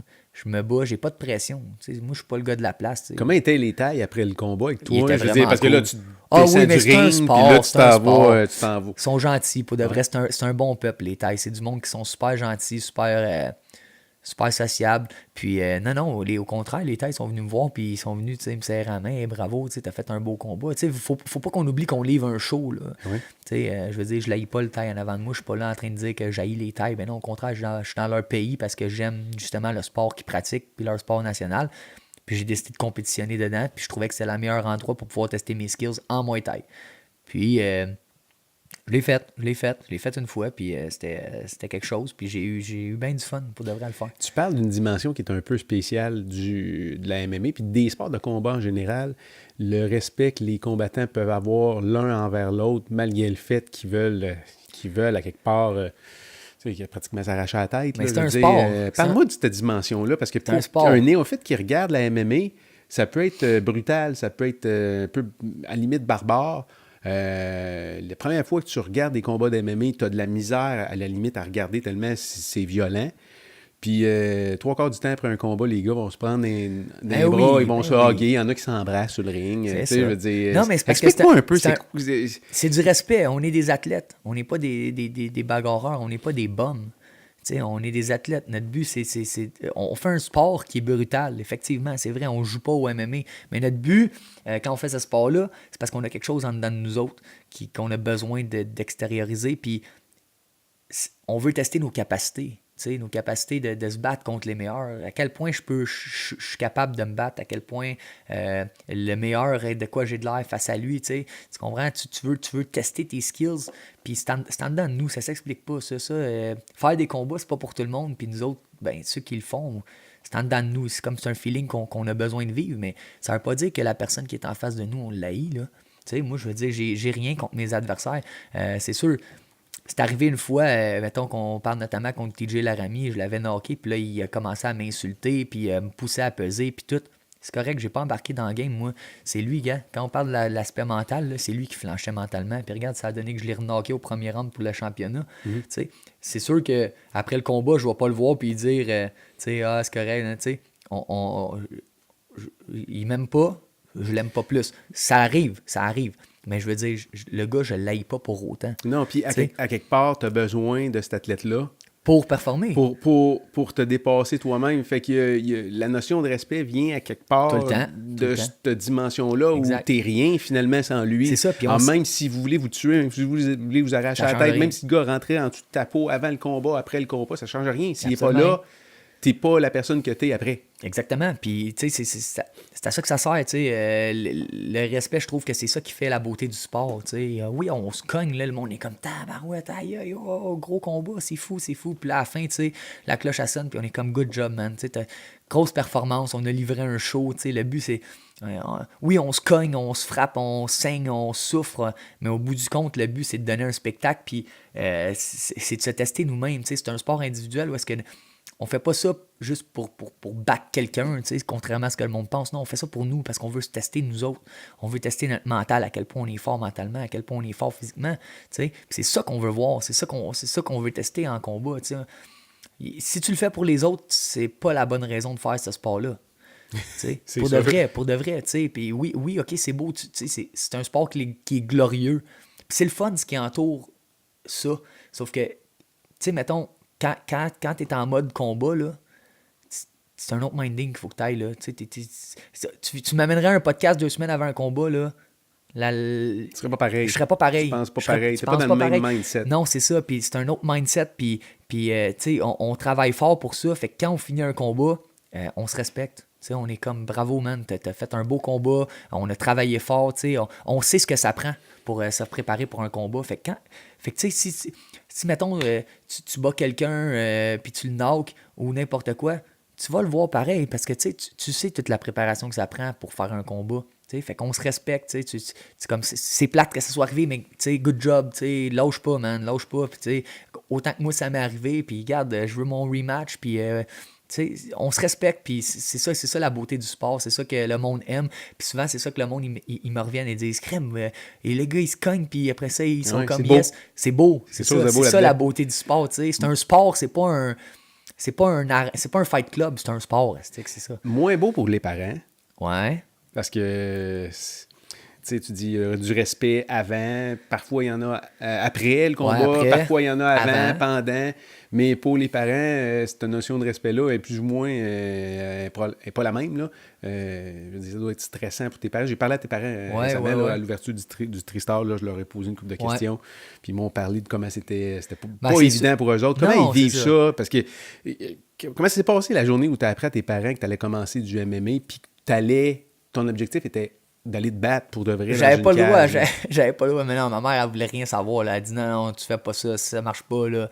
Puis j'y avais pas dit que j'avais. Lorraine, ta mère, c'est Lorraine, ça? Ouais, j'y ai pas dit que je faisais des combats, que je voulais faire des combats, mais quand j'y ai dit, elle a pas aimé ça. Puis j'en ai fait un pareil. J'y ai juste pas dit, puis elle l'a vu sur Internet. Tu y as pas dit? J'ai pas dit, puis elle l'a vu sur Internet, puis après ça, à mon deuxième combat, elle est venue me voir, puis à partir de ce moment-là, ben, mon père et ma mère m'ont tout le temps suivi, puis m'ont encouragé.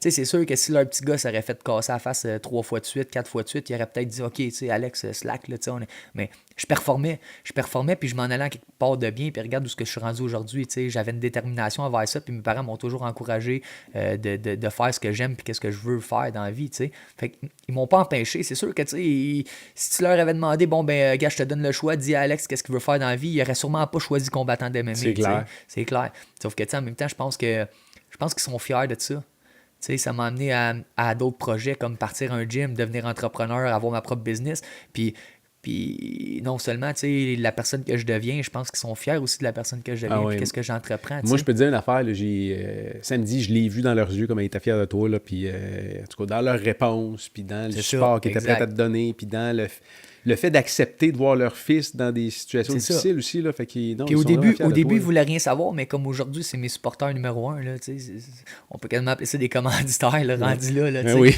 Non, mais pour de vrai, ça, ben oui.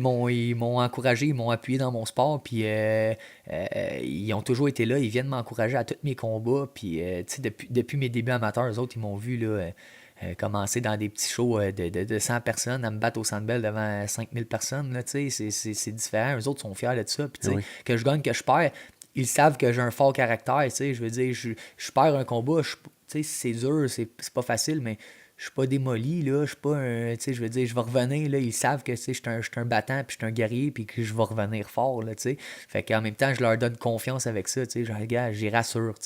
Ma job, c'est de les rassurer, de leur dire, gars, c'est cool, là, ça va bien, j'aime ça encore, puis je vais continuer à me battre. Puis, c'est sûr que les autres, ça leur dérangerait pas que j'arrête de me battre, mais regarde, comme je dis, c'est en dedans de moi. J'aime mieux faire des combats. Non, puis ça va te mener à être propriété, avoir ta propre entreprise. Puis c'est ça, exact. Tu vas rester dans ta passion. Après, même si j'arrêterais les combats, je pourrais me lancer à 100% dans mon entreprise. Mais moi, comme j'ai expliqué au début, c'est que moi, mon but d'avoir un gym, c'est de me permettre d'avoir le temps de m'entraîner à temps plein, puis de baigner dans mon sport en même temps. Faire ces deux choses en même temps. Exactement, fait que ça se complète bien. Oui. Ta mère me disait que le bout de la coupe de poids, c'était un bout qui était bien difficile pour elle. Ouais. Je sais pas pourquoi, là, elle parlait de ça, elle disait, c'est quasiment plus difficile que de le voir se battre, là. Oui, mais c'est parce comment t'expliques ça? Ben, c'est parce que la coupe de poids, c'est dur parce qu'on coupe notre nourriture, on coupe nos portions. C'est quoi une coupe de poids? C'est dans le fond... Pour les gens qui connaissent pas le sport de combat, là. Dans le fond, on a une pesée 24 heures avant le combat. Puis, pour que tu rentres dans la catégorie. Ouais, c'est ça. Parce que, tu sais, dans le fond, c'est plate que ce soit comme ça. Moi je suis vraiment contre les coupes de poids. Toi, tu ferais full catégorie. Là, moi, là, si ça serait moi, on se pèse 1 heure avant le combat. Là, tiens, gars, je pèse 170. L'autre pèse 170. All right, let's go, on fight. Mais tu mettrais-tu du 170 avec du 155, mettons? Non, jamais. Mais ça, parce que c'est une différence de coupe de poids. Mais là, l'affaire, c'est que les gars, ils déshydratent. Ils coupent leur poids, mettons, gars, je te donne un exemple. Moi, je pèse 175 livres, OK? Mettons, je m'entraîne pas pendant un mois, je vais peser 175 livres. Moi, je me bats à 145 livres. C'est 30 livres, là. Ta catégorie, c'est ça, hein? C'est 145 livres. Puis là, t'es à combien, excuse? 170, mais je pars de 175. Là, je suis à peu près 165. J'ai perdu 10 livres parce que j'ai commencé mon camp. Ton prochain combat qui va être en juin, il faut que tu coupes 20 livres. D'ici juin. Mais sauf que l'affaire, c'est ça que le monde ne comprenne pas, c'est que c'est une coupe drastique. C'est pas quelque chose qui est santé à faire. Ça. Non, mais oui, c'est ça. Puis c'est ça qui rend l'opération dangereuse. C'est ça, exactement. Il faut que ça soit bien fait. Tu peux pas faire une coupe de poids si t'es pas en forme. Tu vas je m'excuse de toute façon, tu vas fucker ton système. Tu vas... tu sais, il y a beaucoup de dangers par rapport à ça parce qu'il y a une déshydratation qui se fait que tu peux fucker tes reins, tu peux fucker ton foie. Faut que tu fasses ça bien, puis il faut que tu sois en shape. Fait que dans le fond, tu t'entraînes, c'est comme je dis, c'est 2 mois et demi d'avance, tu pars ton camp d'entraînement, tu t'entraînes, tu perds du poids. Après un mois du combat, tu fais une diète un petit peu plus sévère où est-ce que tu commences à couper tes portions. Fait que, mettons, mon poids, il va partir de 165 puis il va descendre pendant un mois jusqu'à peu près 155 livres, 154 livres. Fait que je perds à peu près 10-11 livres de diète en un mois. Fait que là, je tourne autour de 154 livres. Là, la veille de la pesée, on déshydrate. Fait que le 9 livres qui me reste à perdre, là, je le déshydrate, je le sue dans un bain au sel d'Epsom, dans un sauna, tout dépendant le monde, leur technique qu'ils font. Fait que t'arrives à la balance, déshydraté, t'as plus rien dans le corps. À fond, là, puis tu dois pas te sentir bien non plus. Tu te sens pas bien, c'est dur, c'est le premier combat avant le combat, là. C'est un combat à faire le poids. Tu fais le poids, une fois que le poids il est fait, bon, mais moi d'habitude, j'ai 36 heures pour récupérer ce coupe de poids-là. L'UFC, c'est-tu la même chose? Même chose. C'est 36 heures? Même affaire. Sauf que l'affaire, c'est que t'es déshydraté, t'as soif, t'as faim. tu as le goût de manger tout, mais tu peux pas, c'est une science. Si tu es déshydraté puis tu commences à manger déshydraté, tu fuck ton corps va le recracher, c'est une science. La coupe de poids, c'est une science. À reprendre le poids, c'est une autre science aussi. Il faut que tu fasses ça bien, tout le temps. Puis la déshydratation, il faut que tu fasses ça bien aussi. Tu peux pas arriver et dire je coupe 9 livres d'eau là, tu vas pogner un coup de chaleur, tu fileras pas. Il y a des techniques par rapport à ça, puis il faut que tu sois bien encadré. Le monde ne peut pas faire ça de même sur une base régulière, juste faire gars, je décide de couper du poids, c'est pas comme ça que ça une marche. période de 4 mois. Ouais. 4 de mois. mettons 2 mois, mois et demi. Tu peux perdre 30 livres. Puis Oui. il y a des problèmes. Puis Mais on s'entend que le 10 livres de diète, t'en as au moins 5 là-dedans que c'est tes carbohydrates, tout ce qui est glucides, riz, patates, qui fait que tu rétentionnes l'eau puis que t'es plus gros, mais dans le fond, nous autres, on le coupe. Fait que t'as un 5 livres qui est là, puis t'as à peu près 11, mettons, un 10 livres de déshydratation. Fait que t'as un 15 livres. Regarde, je te donne un exemple. Moi, je fais ma balance. La veille de la pesée, je pèse 154 livres. Là, la journée de la pesée à midi, je suis 145 livres sur la balance. À midi. À midi. À 4 heures l'après-midi. Tu repèses combien? À 4 heures l'après-midi, 160. Voyons donc. Je prends 15 livres en 3 heures. Il garde l'eau puis ce que tu manges. Mais faut que tu fasses ça bien. Si tu te prends, tu cales une bouteille d'eau, tes organes sont secs. Il faut que tes organes se réhydratent avant de commencer à manger. Parce que si tu manges, si tu bois puis tu manges, ton corps, il va... Il y a bien des gars, là, c'est un exemple, là. Ils mangent trop vite ou ils font mal ça. Ça peut arriver un accident. Ça arrive. Fait que qu'est-ce qui arrive dans ce temps-là? Ben, le gars, c'est arrivé, à un moment donné, je connais quelqu'un, lui, il a voulu réhydrater. Il se pesait à 170 livres. Il a pesé à 170 livres la pesée. Il s'est battu le lendemain à 175 livres. Wow. Parce que son corps n'a pas récupéré. Son adversaire, lui, devait peser 200, 205. Là. OK? Pourquoi il n'a pas récupéré? Parce qu'il a voulu trop manger vite. Il a mangé pas les bonnes choses. Il a voulu se gaver. Puis ça a juste fait que le corps, il n'a plus rien pris. Fait que tout ce qu'il mangeait et qu'il buvait, là, il avait la diarrhée. Fait que tu peux être dans une super shape, manquer ta coupe de poids. Exactement. À cause de ça, te mettre dans une situation même dangereuse pour le combat. Là, exactement. Puis c'est pour ça qu'ils veulent faire une réglementation par rapport aux coupes de poids. Tu vois, on parle de situations dangereuses pour un combat. Ça en fait partie. Mais tu sais pourquoi ils le font pas? Parce que quand tu es en état de déshydratation, peu importe, c'est très dangereux. Tu peux te faire knocker avec une pichenette sur le menton en voulant dire, ton corps, ton système, il est faible. Mais là, ils veulent pas le faire parce qu'ils se disent, si, mettons, on fait la pesée la journée même, il y a du monde qui sont assez imbéciles pour couper le poids pareil. 3 heures avant le combat puis récupérer. C'est pas bon. C'est pas bon pour le sport. Pourquoi, pour les néophytes, là, pourquoi on fait une perte de poids? Pourquoi tu resterais pas juste à ton poids normal parce que au lieu de te casser la tête avec ça? Parce que si je me bats à mon poids normal qui est 170 livres, je vais me battre contre des gars qui déshydratent de 205.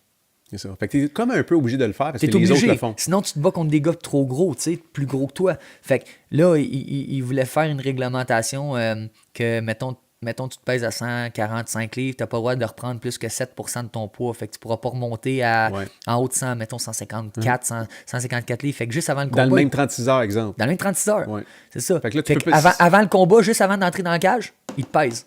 Puis là, une fois que tu es pesé, tu sais, là, ils veulent faire une réglementation parce que, regarde, moi, je te donne un exemple, je me suis pesé à 145 livres, puis la dernière fois qu'ils m'ont pesé juste avant de rentrer dans la cage, là, j'étais 168,5. Fait que j'ai pris 23 livres et demi en dedans de 36 heures. Comment? Ouais, vas-y.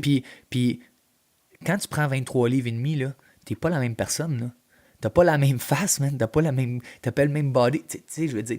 Moi, à 145 livres, là, quand j'ai plus rien dans le corps, je suis maigre. Là. Je suis maigre, je ressemble à Jésus qui s'en va se faire crucifier. Là. Okay? Mais quand tu reloads, là, tu reblotes, boum, tu repognes tout ton poids quand tu le fais comme il faut.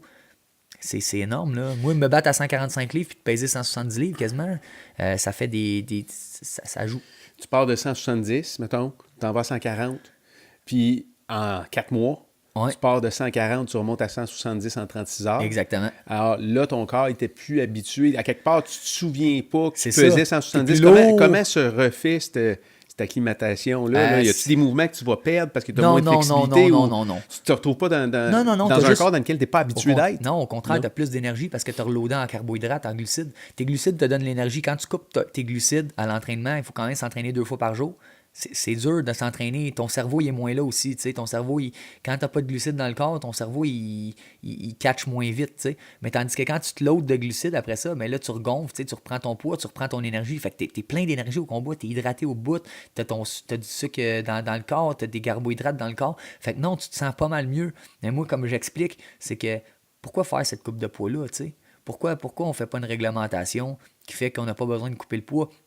Ça donnerait un meilleur spectacle pour les fans parce que quand tu déshydrates, il y en a qui ont de la misère à récupérer. Tu gazes plus vite, tu es plus fatigué au combat. Ça joue, là.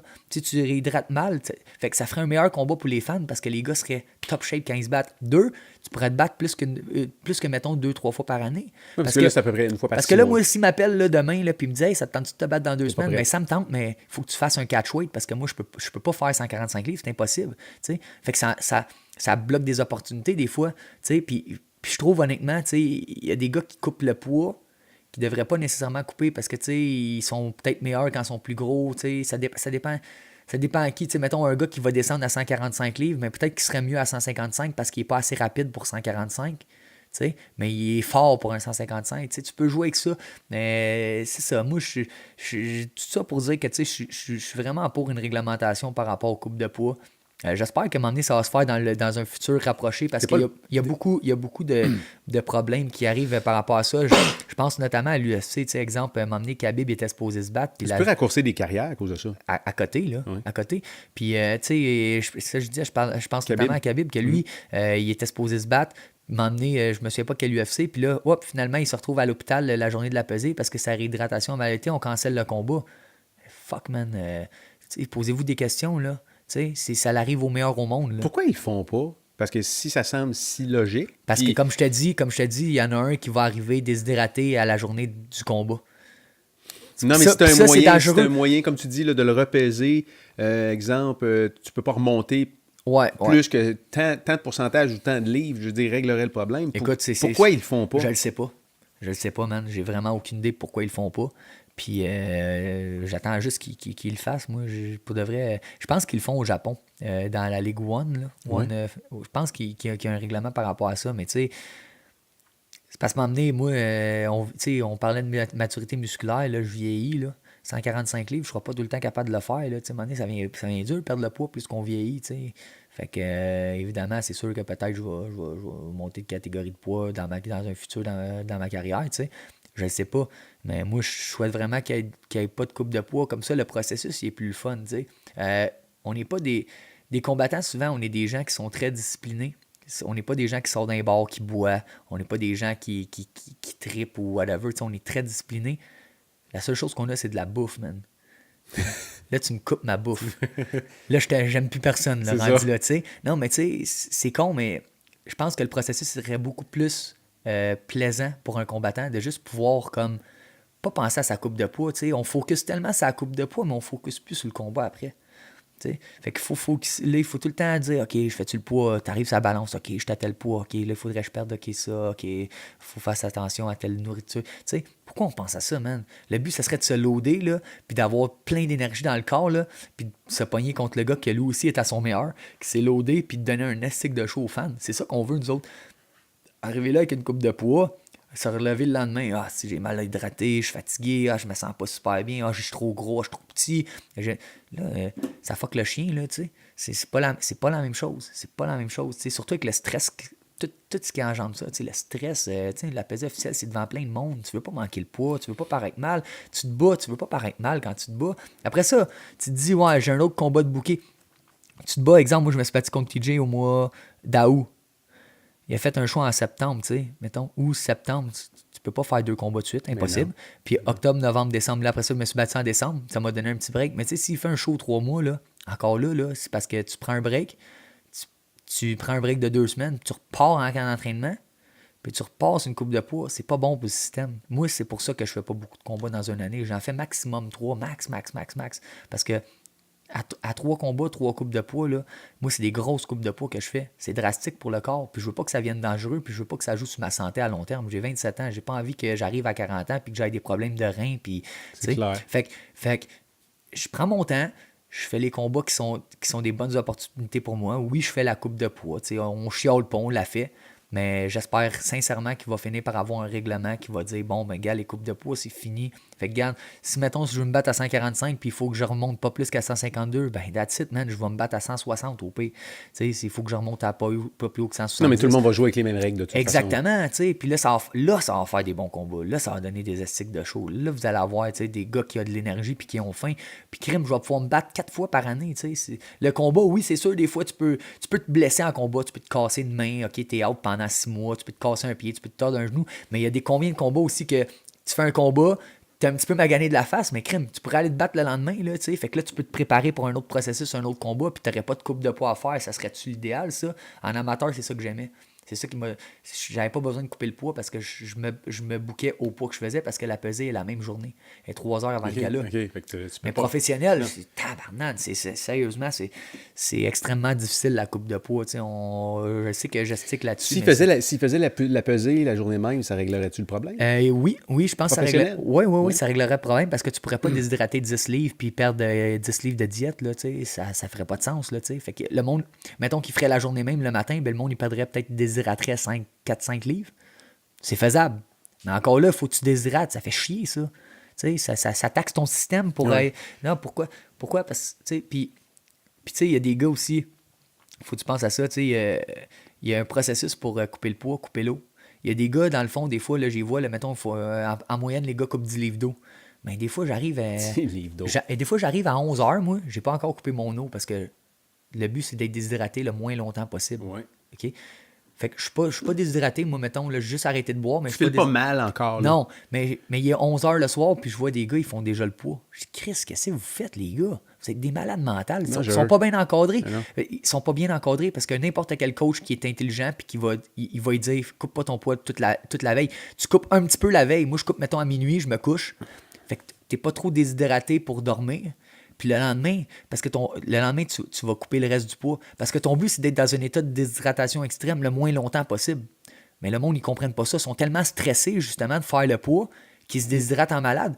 Là, tu es déshydraté 12 heures avant la pesée, là. Mais à côté, là. Là, tu dors pas, ça va pas bien. Alors, tu veux étirer ce processus-là le plus longtemps possible, mais l'arriver le plus proche possible de la pesée. Moi, j'arrive à la pesée, là, puis j'ai les cheveux mouillés du bain. T'as les cheveux mouillés de quoi? De mon bain au sel d'Epsom. Okay. Parce que dans le fond, moi, chaque fois que j'ai une pesée, la pesée souvent est à l'hôtel ou dans un hôtel où est-ce qu'il reçoit les gars de l'extérieur.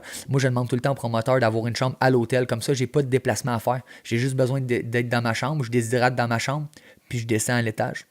Puis je suis arrivé à peser. Fait que moi, je vais dans le bain, là, la pesée est à mettons, à midi.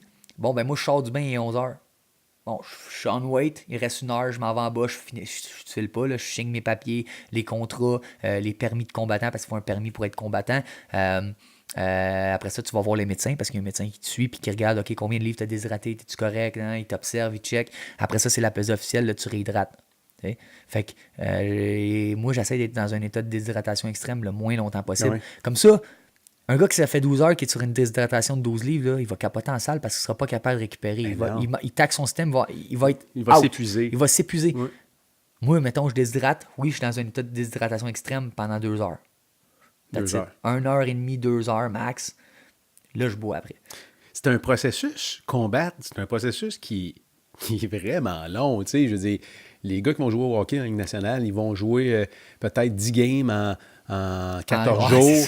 Tu sais, toi, tu vas combattre peut-être une fois par 3, 4, peut-être 6 mois. Tu sais d'avance, peut-être 3 mois d'avance, 4 mois d'avance qu'il y a un combat. Le camp d'entraînement, c'est 4 mois. Je ne sais pas c'est trop. Ça, là. 3 mois, mettons 3 mois. Mais tu as donné que c'est quelque chose pareil. C'est là, pour ça que c'est un processus quand... Oui, c'est un processus qui est long. Puis c'est pour ça que ça fait mal de perdre un combat. Parce que tu peux pas avoir une revanche. C'est pas comme les séries au hockey où est-ce que tu joues 7 matchs puis tu as 7 matchs pour voir qui gagne 4 de 7. Là, tu sais. Non, t'as une shot. Puis le combat, ce qu'on réalise pas, vu de l'extérieur, du monde peut-être qui connaissent moins les sports de combat puis la MMA, c'est que le combat en soi, c'est la finalité d'un processus qui a été super extrêmement long. Là. C'est pas dur pour tout le monde, pas juste pour toi, pour ta blonde, pour tes parents. Tout le monde, c'est parce que le monde il m'endure. Là, quand je dis là, la bouffe, là, tu m'enlèves ma bouffe, pas de bonne humeur, là, mais la blonde l'endure, les parents l'endurent, des fois, les amis l'endurent.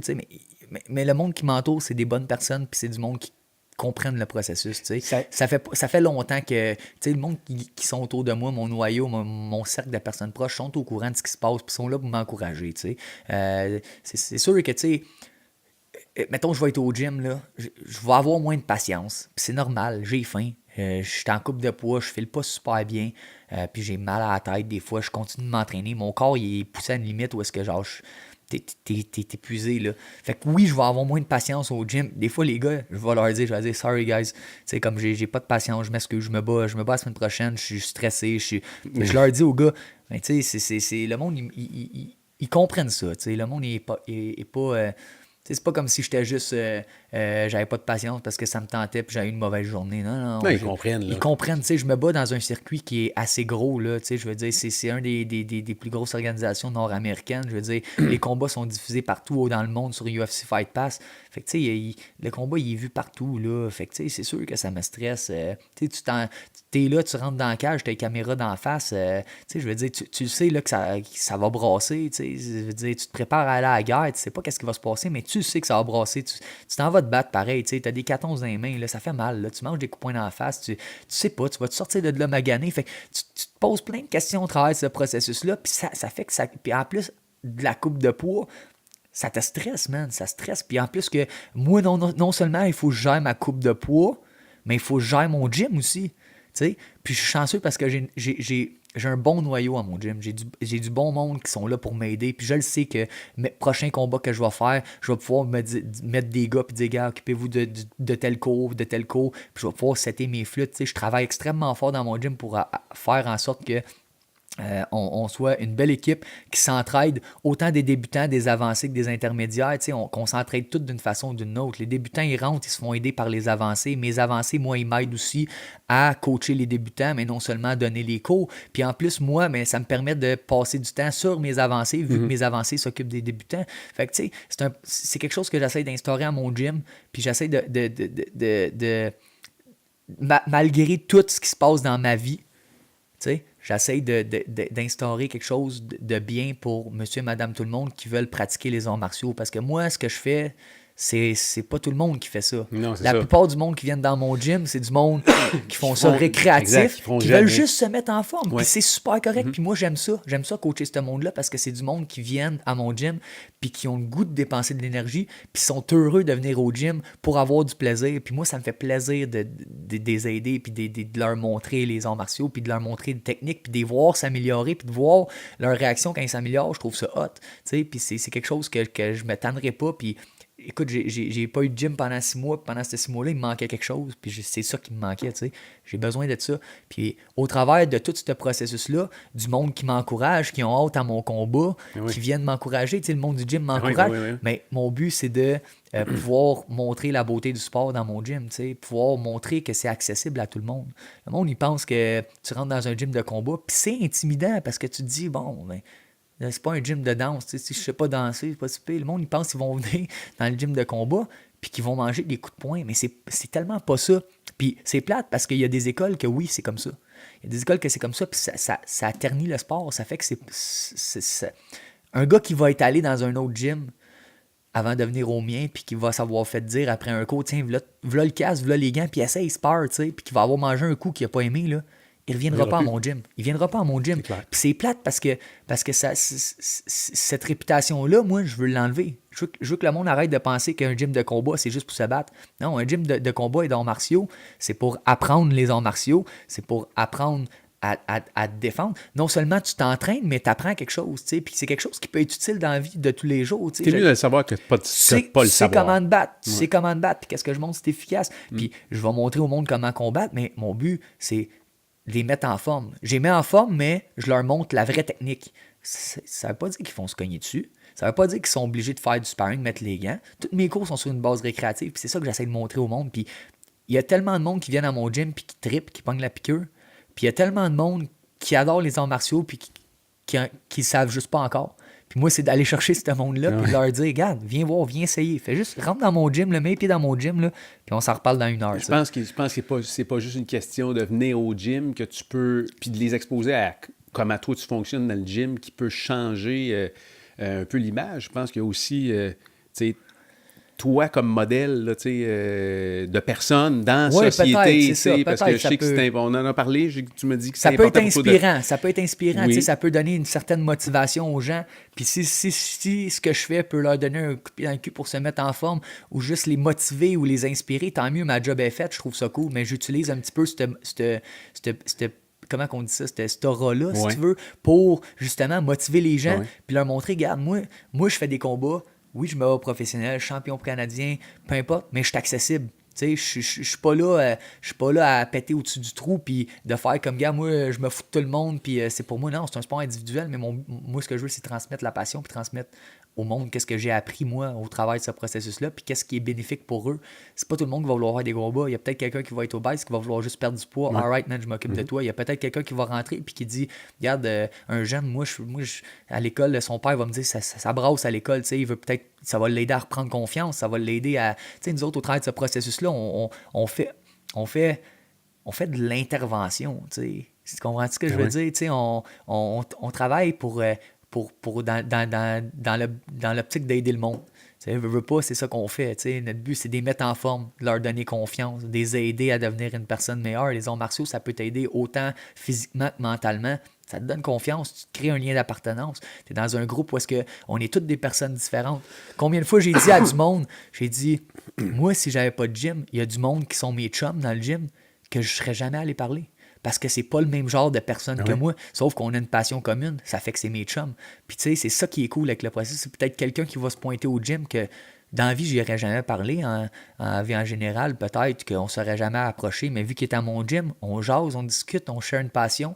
Là, il commence à s'entraîner avec nous, puis là, il se fait chum avec les gars, puis là, finalement, tu sais, fait que c'est ça qui est cool. Ça l'amène beaucoup plus que juste savoir se battre, puis, tu sais, tu comprends ce que je veux dire? Ben oui. Tantôt, on parlait des combats, là. Vous êtes, en général, les combattants, c'est du monde qui sont très routiniers. Parce que là, on travaille sur plusieurs mois pour arriver à un combat. Ouais. Il faut que tu aies une routine, il faut que tu aies une discipline, tu t'as n'as pas le choix. Mais c'est ce qui caractérise aussi la majorité des fighters, c'est qu'ils ont, à la limite, c'est des excessifs, puis c'est des gens qui ont des tocs. Ouais, on est obsédés. Vous êtes on des est obsédés par obsédés, ça. puis c'est pratiquement impossible de vous faire déroger de vos routines. Non, mais comme là, mettons, là, exemple, là, je suis avec toi, là, Ouais. mais ça me démange de ne pas être allé au gym là, cet après-midi. Puis là, même avant que ça commence, je t'ai posé la question, parce que je sais, j'ai dit 3 heures que tu manges, je me dis oui. C'est ça, mais je suis pas... Présentement, je suis pas en camp d'entraînement, tu sais. Ouais. Mais je suis quand même, j'ai commencé mon camp d'entraînement, mais je suis pas dans mon camp. Fait que je peux me permettre de manquer un training dans une Non, mais journée, vous avez des rituels, vous avez des talks, vous avez des tics, whatever. C'est quoi. ça. Ça se passe comment, toi, ton rituel, après que tu as fait, entre la pesée, puis le moment où tu rentres dans le ring pour le combat, qu'est-ce qui se passe? Ça, c'est la partie le fun, là. C'est quoi qui se passe? T'as fait Parce le qu'il y a poids. sûrement des affaires que tu fais tout le temps. Ben, tu sais quoi, la chose que je fais le plus, c'est manger, man.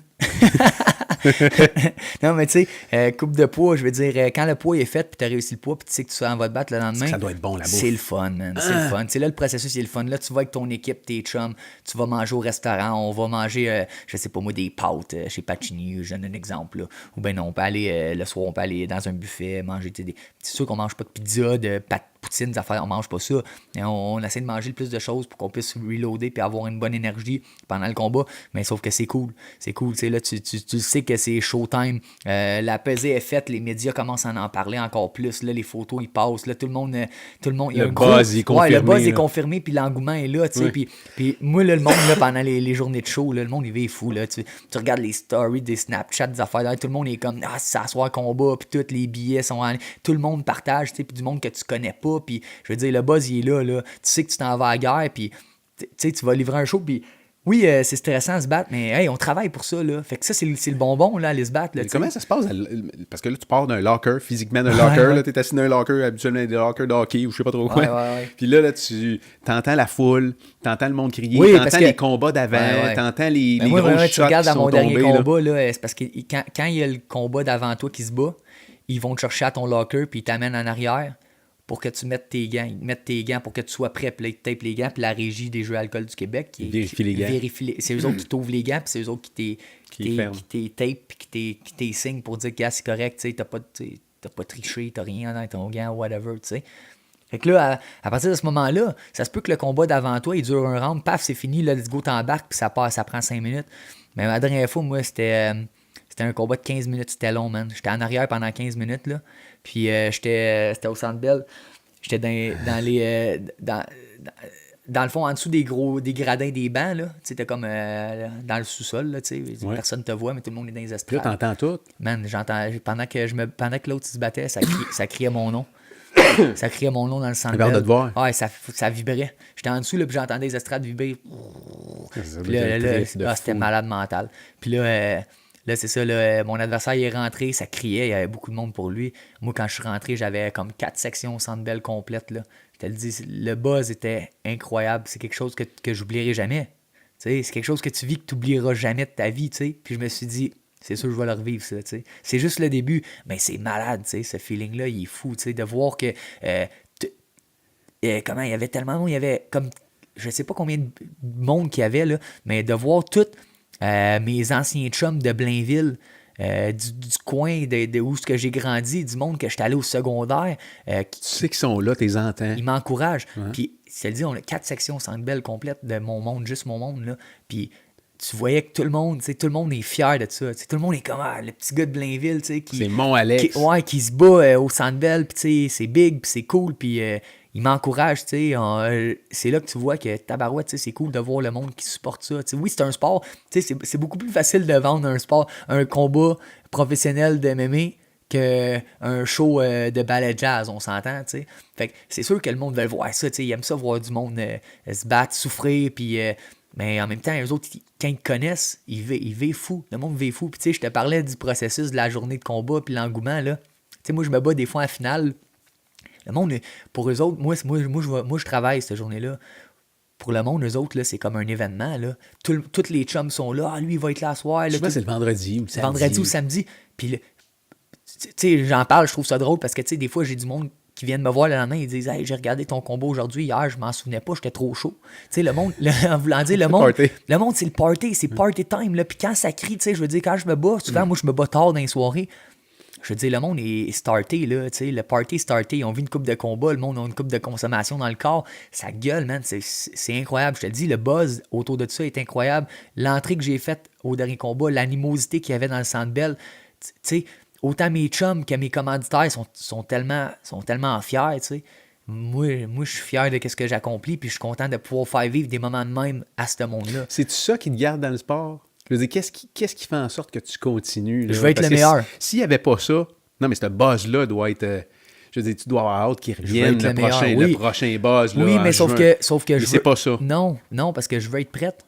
Moi, mon but, c'est pas de vivre le trip de qu'est-ce qui se passe, parce que ce que j'ai vécu au Centre Bell, c'est rien comparé à ce que je vais vivre plus tard, là. Tu sais, Centre Bell, c'est mon premier gros amphithéâtre, là. Tu sais, mais que je me batte peut-être dans l'UFC, je sais pas moi, en Australie, puis peut-être le stade va être plein, peut-être que mec, je me batte, si je me bats, mettons, au Japon, à One ou whatever, c'est des amphithéâtres de malades qui remplissent 50 000 personnes des fois, là, tu sais, en Asie ou en Germanie, des affaires comme ça. Il y a plusieurs ligues dans le monde qui, tu sais, fait que c'est juste, moi, ce que je veux, c'est performer. T'sais, malheureusement, mon dernier combat, on parle de Centre Bell, je l'ai perdu, j'aurais aimé ça triompher pendant ce moment-là. C'est pas arrivé, c'est pas grave. On l'a vu le combat, je me suis pas fait démolir, j'ai perdu, je me suis fait pogner par un lucky punch, je me suis fait avoir, c'est correct, ça l'arrive, il n'y a pas d'excuse. Mais moi, mon but, pourquoi je me suis pas battu avant le mois de juin, ça va faire 6 mois. C'est parce qu'on a tout parlé du processus de coupe de poids, mais on a parlé aussi de ma business qui était le gym. Puis moi, je veux être sûr que quand je fais quelque chose, je le fais à 100%. Mon gym, ça m'a pris 3 mois le partir. Il a été parti il y a 2-3 semaines. Là, le premier objectif est fait. Ma tête était à 100% dans le gym. Je me suis fait offrir des combats en février, en mars, en avril. Ta tête n'était pas là. Oui, c'est ça. Puis si ta tête est... Je pense que c'est Dana White qui a dit ça, c'est le président de l'UFC. Il dit, si ta tête n'est pas là pendant un camp d'entraînement, va pas te battre, man, tu vas te faire mal. Il faut que tu sois 100% là. Fait que moi, je me suis dit, regarde, je set mon gym. Une fois que mon gym va être seté, bon, mais là, j'ai une place où m'entraîner à temps plein, en plus d'aller à Montréal au TriStar, puis j'ai mon coach. Puis là, je vais pouvoir me mettre à 100% dans le combat. Là, je suis à 100% dans le combat. Regarde, mon horaire est fait, mon horaire est fixe. Là, j'ai ma routine qui s'installe tranquillement.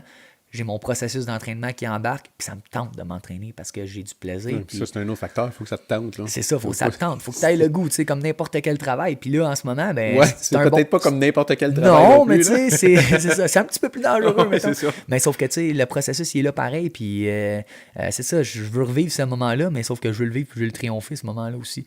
T'es proche de la UFC. Comment... Très proche. Pour les gens qui Très connaissent proche. pas le sport, là, tu sais, la UFC, c'est la grosse ligue. Là. Comment proche t'es? Parce Mais dans que le fond, si t'avais gagné ton dernier si combat... j'avais gagné mon dernier combat, j'aurais probablement eu un contrat à l'UFC. Malheureusement, j'ai perdu, mais tu sais, quand tu perds, tu fais peut-être un pas vers l'arrière pour en faire 2 vers l'avant. Je veux dire, je suis peut-être à 2 combats de l'UFC, moi, je pense. 2. Quand tu vas récupérer ta ceinture. Ouais, maximum 3 combats de l'UFC là, que je suis là. D'après moi, je peux signer qu'une grosse ligue d'ici 3 combats. Fait que d'ici 1 an, ça prend 1 an. Dans 1 an, ça se peut qu'on se reparle puis que j'aille signer avec une grosse organisation. Peut-être que je vais être encore avec TKO. Y a-tu eu des approches qui ont déjà été faites? Comment ça se passe? Oui. Ben, j'étais sur le roster du UFC. Je veux dire, les gars, ils connaissent. Là, il y a un ranking. Il y a un ranking, puis je suis ranké haut quand même dans la ligue. Dans le Canadien, tu sais. Fait que oui, eux autres, ils peuvent. Tu sais, comme on dit, c'est une question d'opportunité. Peut-être qu'eux autres, après, je sais pas moi, 2 victoires, bon, mais là, ils vont faire un UFC à Vancouver qui est au Canada. Puis là, hop, dans un de leurs match-up, il y a un gars à 145 qui se blesse. Ah, il check le ranking. OK, on appelle le champion de TA. OK, hey Morgan, tu veux-tu faire un combat UFC? Ça peut se faire du jour au lendemain. Ça peut se faire demain matin, là. S'il me dit, ouais, il faut que tu fasses 145 livres dans 2 semaines, je vais faire fuck. Tu comprends ce que je veux dire avec les coupes de poids? C'est ça, je te dis. Fait que à un certain niveau, il faut tout le temps que tu te tiennes en forme et que tu sois prête. T'sais. Fait que c'est ça qui est dur, c'est de garder la discipline. Là, je le sais, j'ai un combat le 28 juin. J'aurai pas de surprise. Fait que j'ai le temps. Mais si tu arrives proche d'un combat, mettons, là, t'es champion, puis là, tu sais qu'il y a un gala au Canada, tiens-toi en forme, man. Tiens-toi en forme parce que c'est pas surprenant qu'ils peuvent t'appeler et dire, hey, le téléphone sonne. T'es là, t'es à la porte. J'étais à la porte. J'étais à la porte. Ouais, j'étais à la porte. J'étais à la porte. Ça s'en vient. Qu'est-ce qui te manque? Te manque-tu quelque chose ou c'est une question de ceinture. timing? Là? Ma ceinture, c'est ça qui me manque. Ma ceinture. Je m'en vais la chercher, là.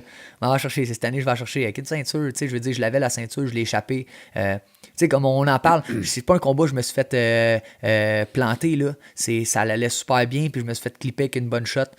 Puis finalement, il m'a eu sur un étranglement pendant que j'étais sonné. Tu sais, ça s'est passé très rapidement. Mais je suis sûr que le rematch sera pas pareil, là. Le rematch va être totalement différent. Puis je pense que les fans, c'est ça qu'ils veulent voir au Québec. Tu sais, Jourdain Morgan, ça met des fesses sur les bancs, ça. Puis je pense que c'est le prochain gros fight qui va avoir lieu au Québec. Là. Lui, es-tu censé se rebattre bientôt? Lui, il est dans quel processus? Je ne sais pas, lui. Je ne sais pas trop. Non, c'est ça. Je ne sais pas, il est rendu où. Non, mais tu as des combats prévus? Non, là, il n'y a pas rien de prévu, là, pour l'instant. Fait que c'est ça. Moi, j'ai un combat contre un Brésilien. Puis après ça, je vais réclamer mon titre. Jonah, tantôt, je t'ai demandé, as-tu des images à quelque part de toi? On a fouillé un peu sur Fight Pass. On a un combat, combat contre TJ Laramie. Là. Puis là, je sais pas, là, oui, il est ici. C'est ça. Dans le fond, le combat contre TJ, c'est mon premier combat chez TKO. Au départ, dans le fond, je me battais contre TJ Laramie, mais TJ Laramie, dans ce moment-là, c'était il n'y avait pas de ceinture encore chez TKO, puis c'était le gars classé numéro 1. Ça fait combien de temps c'est ça, là? Ça, on parle c'était avril 2017. OK. Fait que ça, c'était mon premier combat chez TKO, dans le fond. Moi, ils m'ont mis tout de suite contre le numéro 1 de TKO. Attends un peu, c'était ton premier combat chez TKO. Ouais, parce que là, ils venaient de me signer parce que dans le fond, j'étais avec une autre organisation. J'étais double champion professionnel avec Hybride MMA puis LAMMQ. Puis là, TKO est revenu dans le circuit. Puis ça faisait là, il avait fait 2 galas déjà à ce moment-là. Ça, c'était à TAU, ça? Ça, c'était à la TAU, ouais, c'était à Montréal. Puis je me battais contre TJ. TJ, c'est un gars on parlait des gars qui font des arts martiaux depuis longtemps. Là. TJ, c'est un gars qui fait des arts martiaux depuis qui était tout jeune. Là, il avait peut-être 6-7 ans, puis il avait commencé à faire des combats. Il a été champion pendant longtemps, lui. Il a été champion de TKO. Puis après ce combat-là, dans le fond, puis j'ai eu mon rematch contre lui. Puis c'est ça. Après ça, je l'ai knocké au premier round, là, dans le fond. Ce combat-là, il va durer... il dure-tu longtemps? C'est un round ou 2 rounds? Il dure un round. Il dure 2 minutes et demie, là. 2 minutes et demie. Ouais. Puis qu'est-ce qui est arrivé avec ce combat-là, là? C'est que je l'ai clippé avec une shot. Vous allez voir là, bientôt, là, quand ça va arriver. Je l'ai pogné avec un direct. Il est tombé à terre. Puis quand je suis arrivé pour le frapper, l'arbitre a comme arrêté le combat. Donc l'arbitre a arrêté le combat un petit peu prématurément.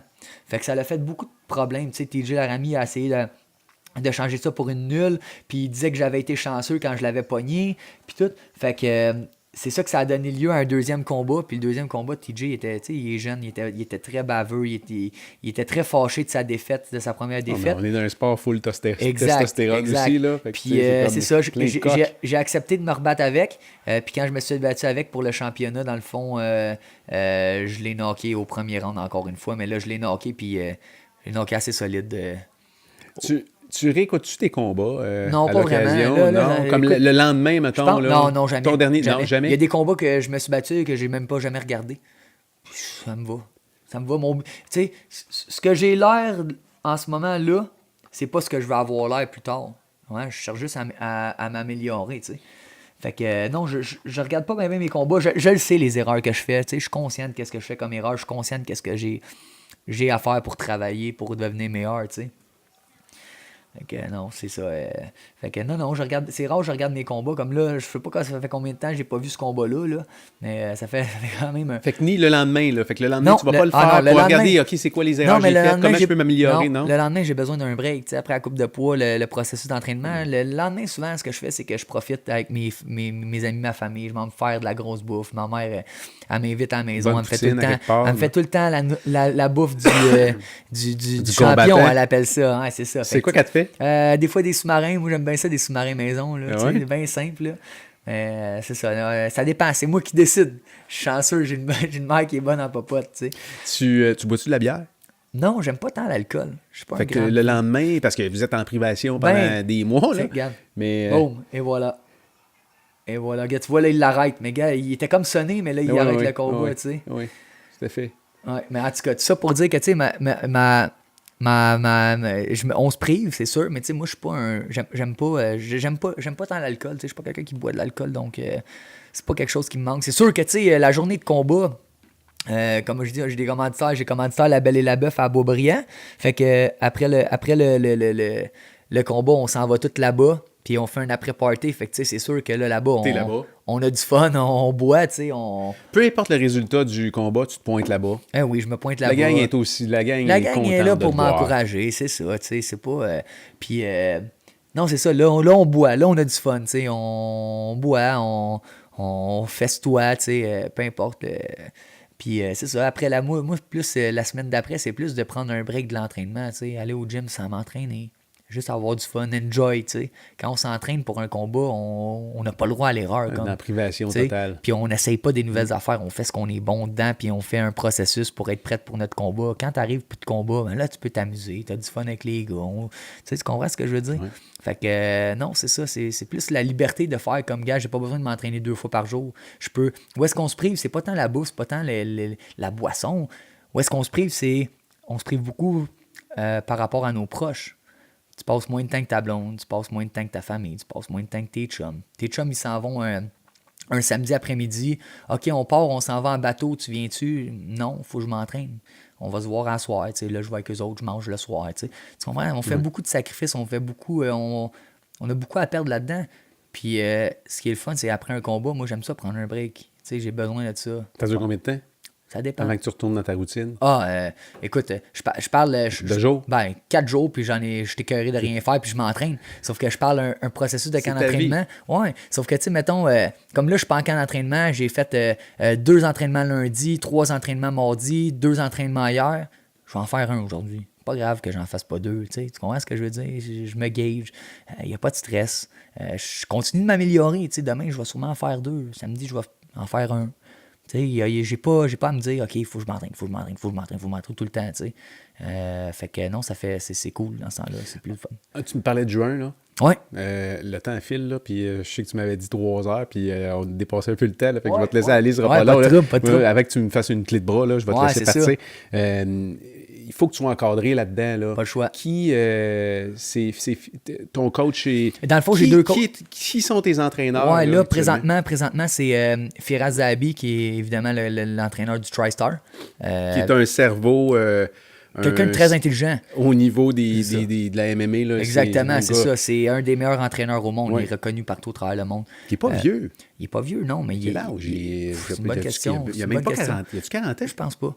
Non, je me souviens pas exactement l'âge qu'il a. Mais Non, le gars c'est un passionné, ça aussi. Tu sais. Le gars, il passe beaucoup de temps, justement, à regarder les changements par rapport au sport, tu sais, des nouvelles techniques, puis ce qui fonctionne en MMA. Puis, fait que non, c'est bon. Puis, présentement, j'ai Donald Wimek, qui est l'autre coach qui complète mon équipe. Dans le fond, lui, il va me faire travailler beaucoup mon debout, beaucoup des techniques d'MMA avec une couple de gars.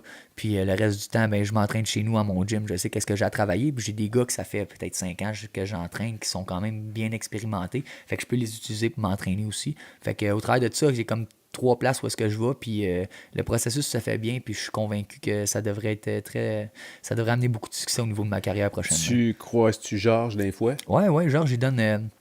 souvent, ça arrive que le lundi, le lundi midi, c'est un cours de grappling au TriStar Grappling. Ça veut dire qu'on fait du corps à corps, mais avec les petits gants basés sur l'MMA. Puis souvent, c'est Georges qui donne le cours le lundi. Ouais. C'est une pratique pro. Puis Georges lui donne le cours. Puis c'est vraiment cool. Pareil, c'est cool de voir qu'il nous en redonne un peu. Oui, puis il n'est pas sorti du sport non plus. Il est comme non, c'est ça. Mais comme je dis, regarde, lui, il a fait des camps d'entraînement par-dessus camps d'entraînement. Puis il a vécu beaucoup de pression. Là, maintenant, il peut juste... C'est une bonne affaire qu'il ait pris sa retraite. Il peut juste s'entraîner puis être comme libre de s'entraîner quand il veut, tu sais. Il fait ça par passion et non parce qu'il est obligé de le faire. Fait que ça change beaucoup une personne, tu sais. Ça change beaucoup un processus aussi, tu sais. Se pointer au gym et savoir que, gars, lui a été champion du monde, il n'y a plus rien à prouver à personne. OK, guys, aujourd'hui, on travaille ça. Mais pour des gens comme nous autres, ça peut être inspirant. Oui. Puis pour lui, ben, je veux dire, il est content parce qu'il nous aide, puis... Il reste, c'est son monde, lui, ici. Exactement, là, tout à fait. Les dates importantes pour toi, là, il y a juin. Puis en principe, tu aurais un autre combat avant la fin de l'année. Ouais, je sais pas ça va être quand, ça, par exemple. Là. J'ai pas de date, mais je sais que c'est supposé. Ça va pas, c'est pas confirmé, mais c'est supposé être le 28 juin à Québec contre Caio Macado, qui est un Brésilien. OK, fait que la date n'est pas confirmée non plus en juin. Elle n'est pas confirmée 100%. OK. J'ai pas eu de confirmation 100%, mais ça risque, c'est là que ça va se passer. Qui ce gars-là? C'est un gars du Brésil. OK. Je le connais pas. Quelque chose je le connais pas. pas. Je l'ai déjà vu se battre, mais je le connais pas. T'sais. Puis je suis bien confiant à le regarder se battre que je vais être pas mal meilleur que lui. Il devrait gagner ce combat-là haut la main. Là. Avec un bon camp d'entraînement, puis travailler fort comme ça devrait bien aller. Ça, c'est clair. T'es un gars confiant. Puis ça paraît partout autour de toi. C'est comme un peu, tu sais, le positivisme, le dynamisme. Il y a comme une vibe autour de toi qui est vraiment cool dans ton gym, avec le monde qui sont autour de toi. Il se passe quelque chose de le fun pour toi. J'essaie de monter tout le monde avec moi, tu sais. J'essaie d'amener le monde vers le haut un peu, tu sais. En tout cas, j'ai comme l'impression qu'il se passe ça autour de toi. Cette année, c'est une année importante pour toi. Ça va être une grosse année cette année. C'est l'année déjà de changement. Bien parti. C'est une année de changement. On va te réinviter ici, c'est sûr, un moment donné, si tu veux qu'on parle de MMA ou peut-être après ton prochain combat. C'est ça. Si les gens ont des questions, puis peu importe. Instagram, compte Facebook. Instagram, Facebook. Instagram, Alex Morgan 145. Facebook, Alex Morgan. Le monde peut me suivre sur Instagram, sur Facebook. Vous pouvez suivre notre gym. TriStar Gym Rive-Nord sur Facebook, sur Instagram. TriStar Gym RN sur Instagram.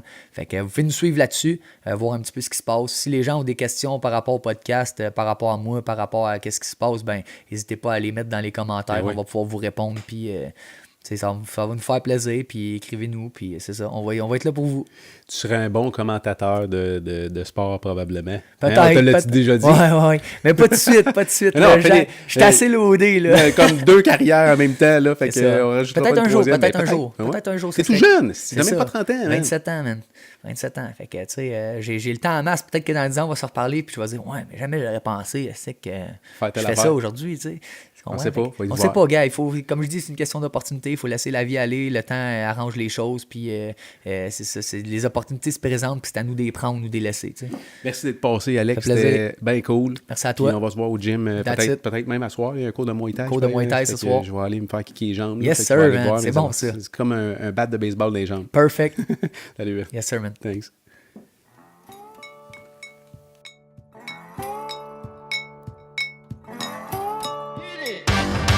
That's what I'm talking about. Wait! Okay, now, from the beginning.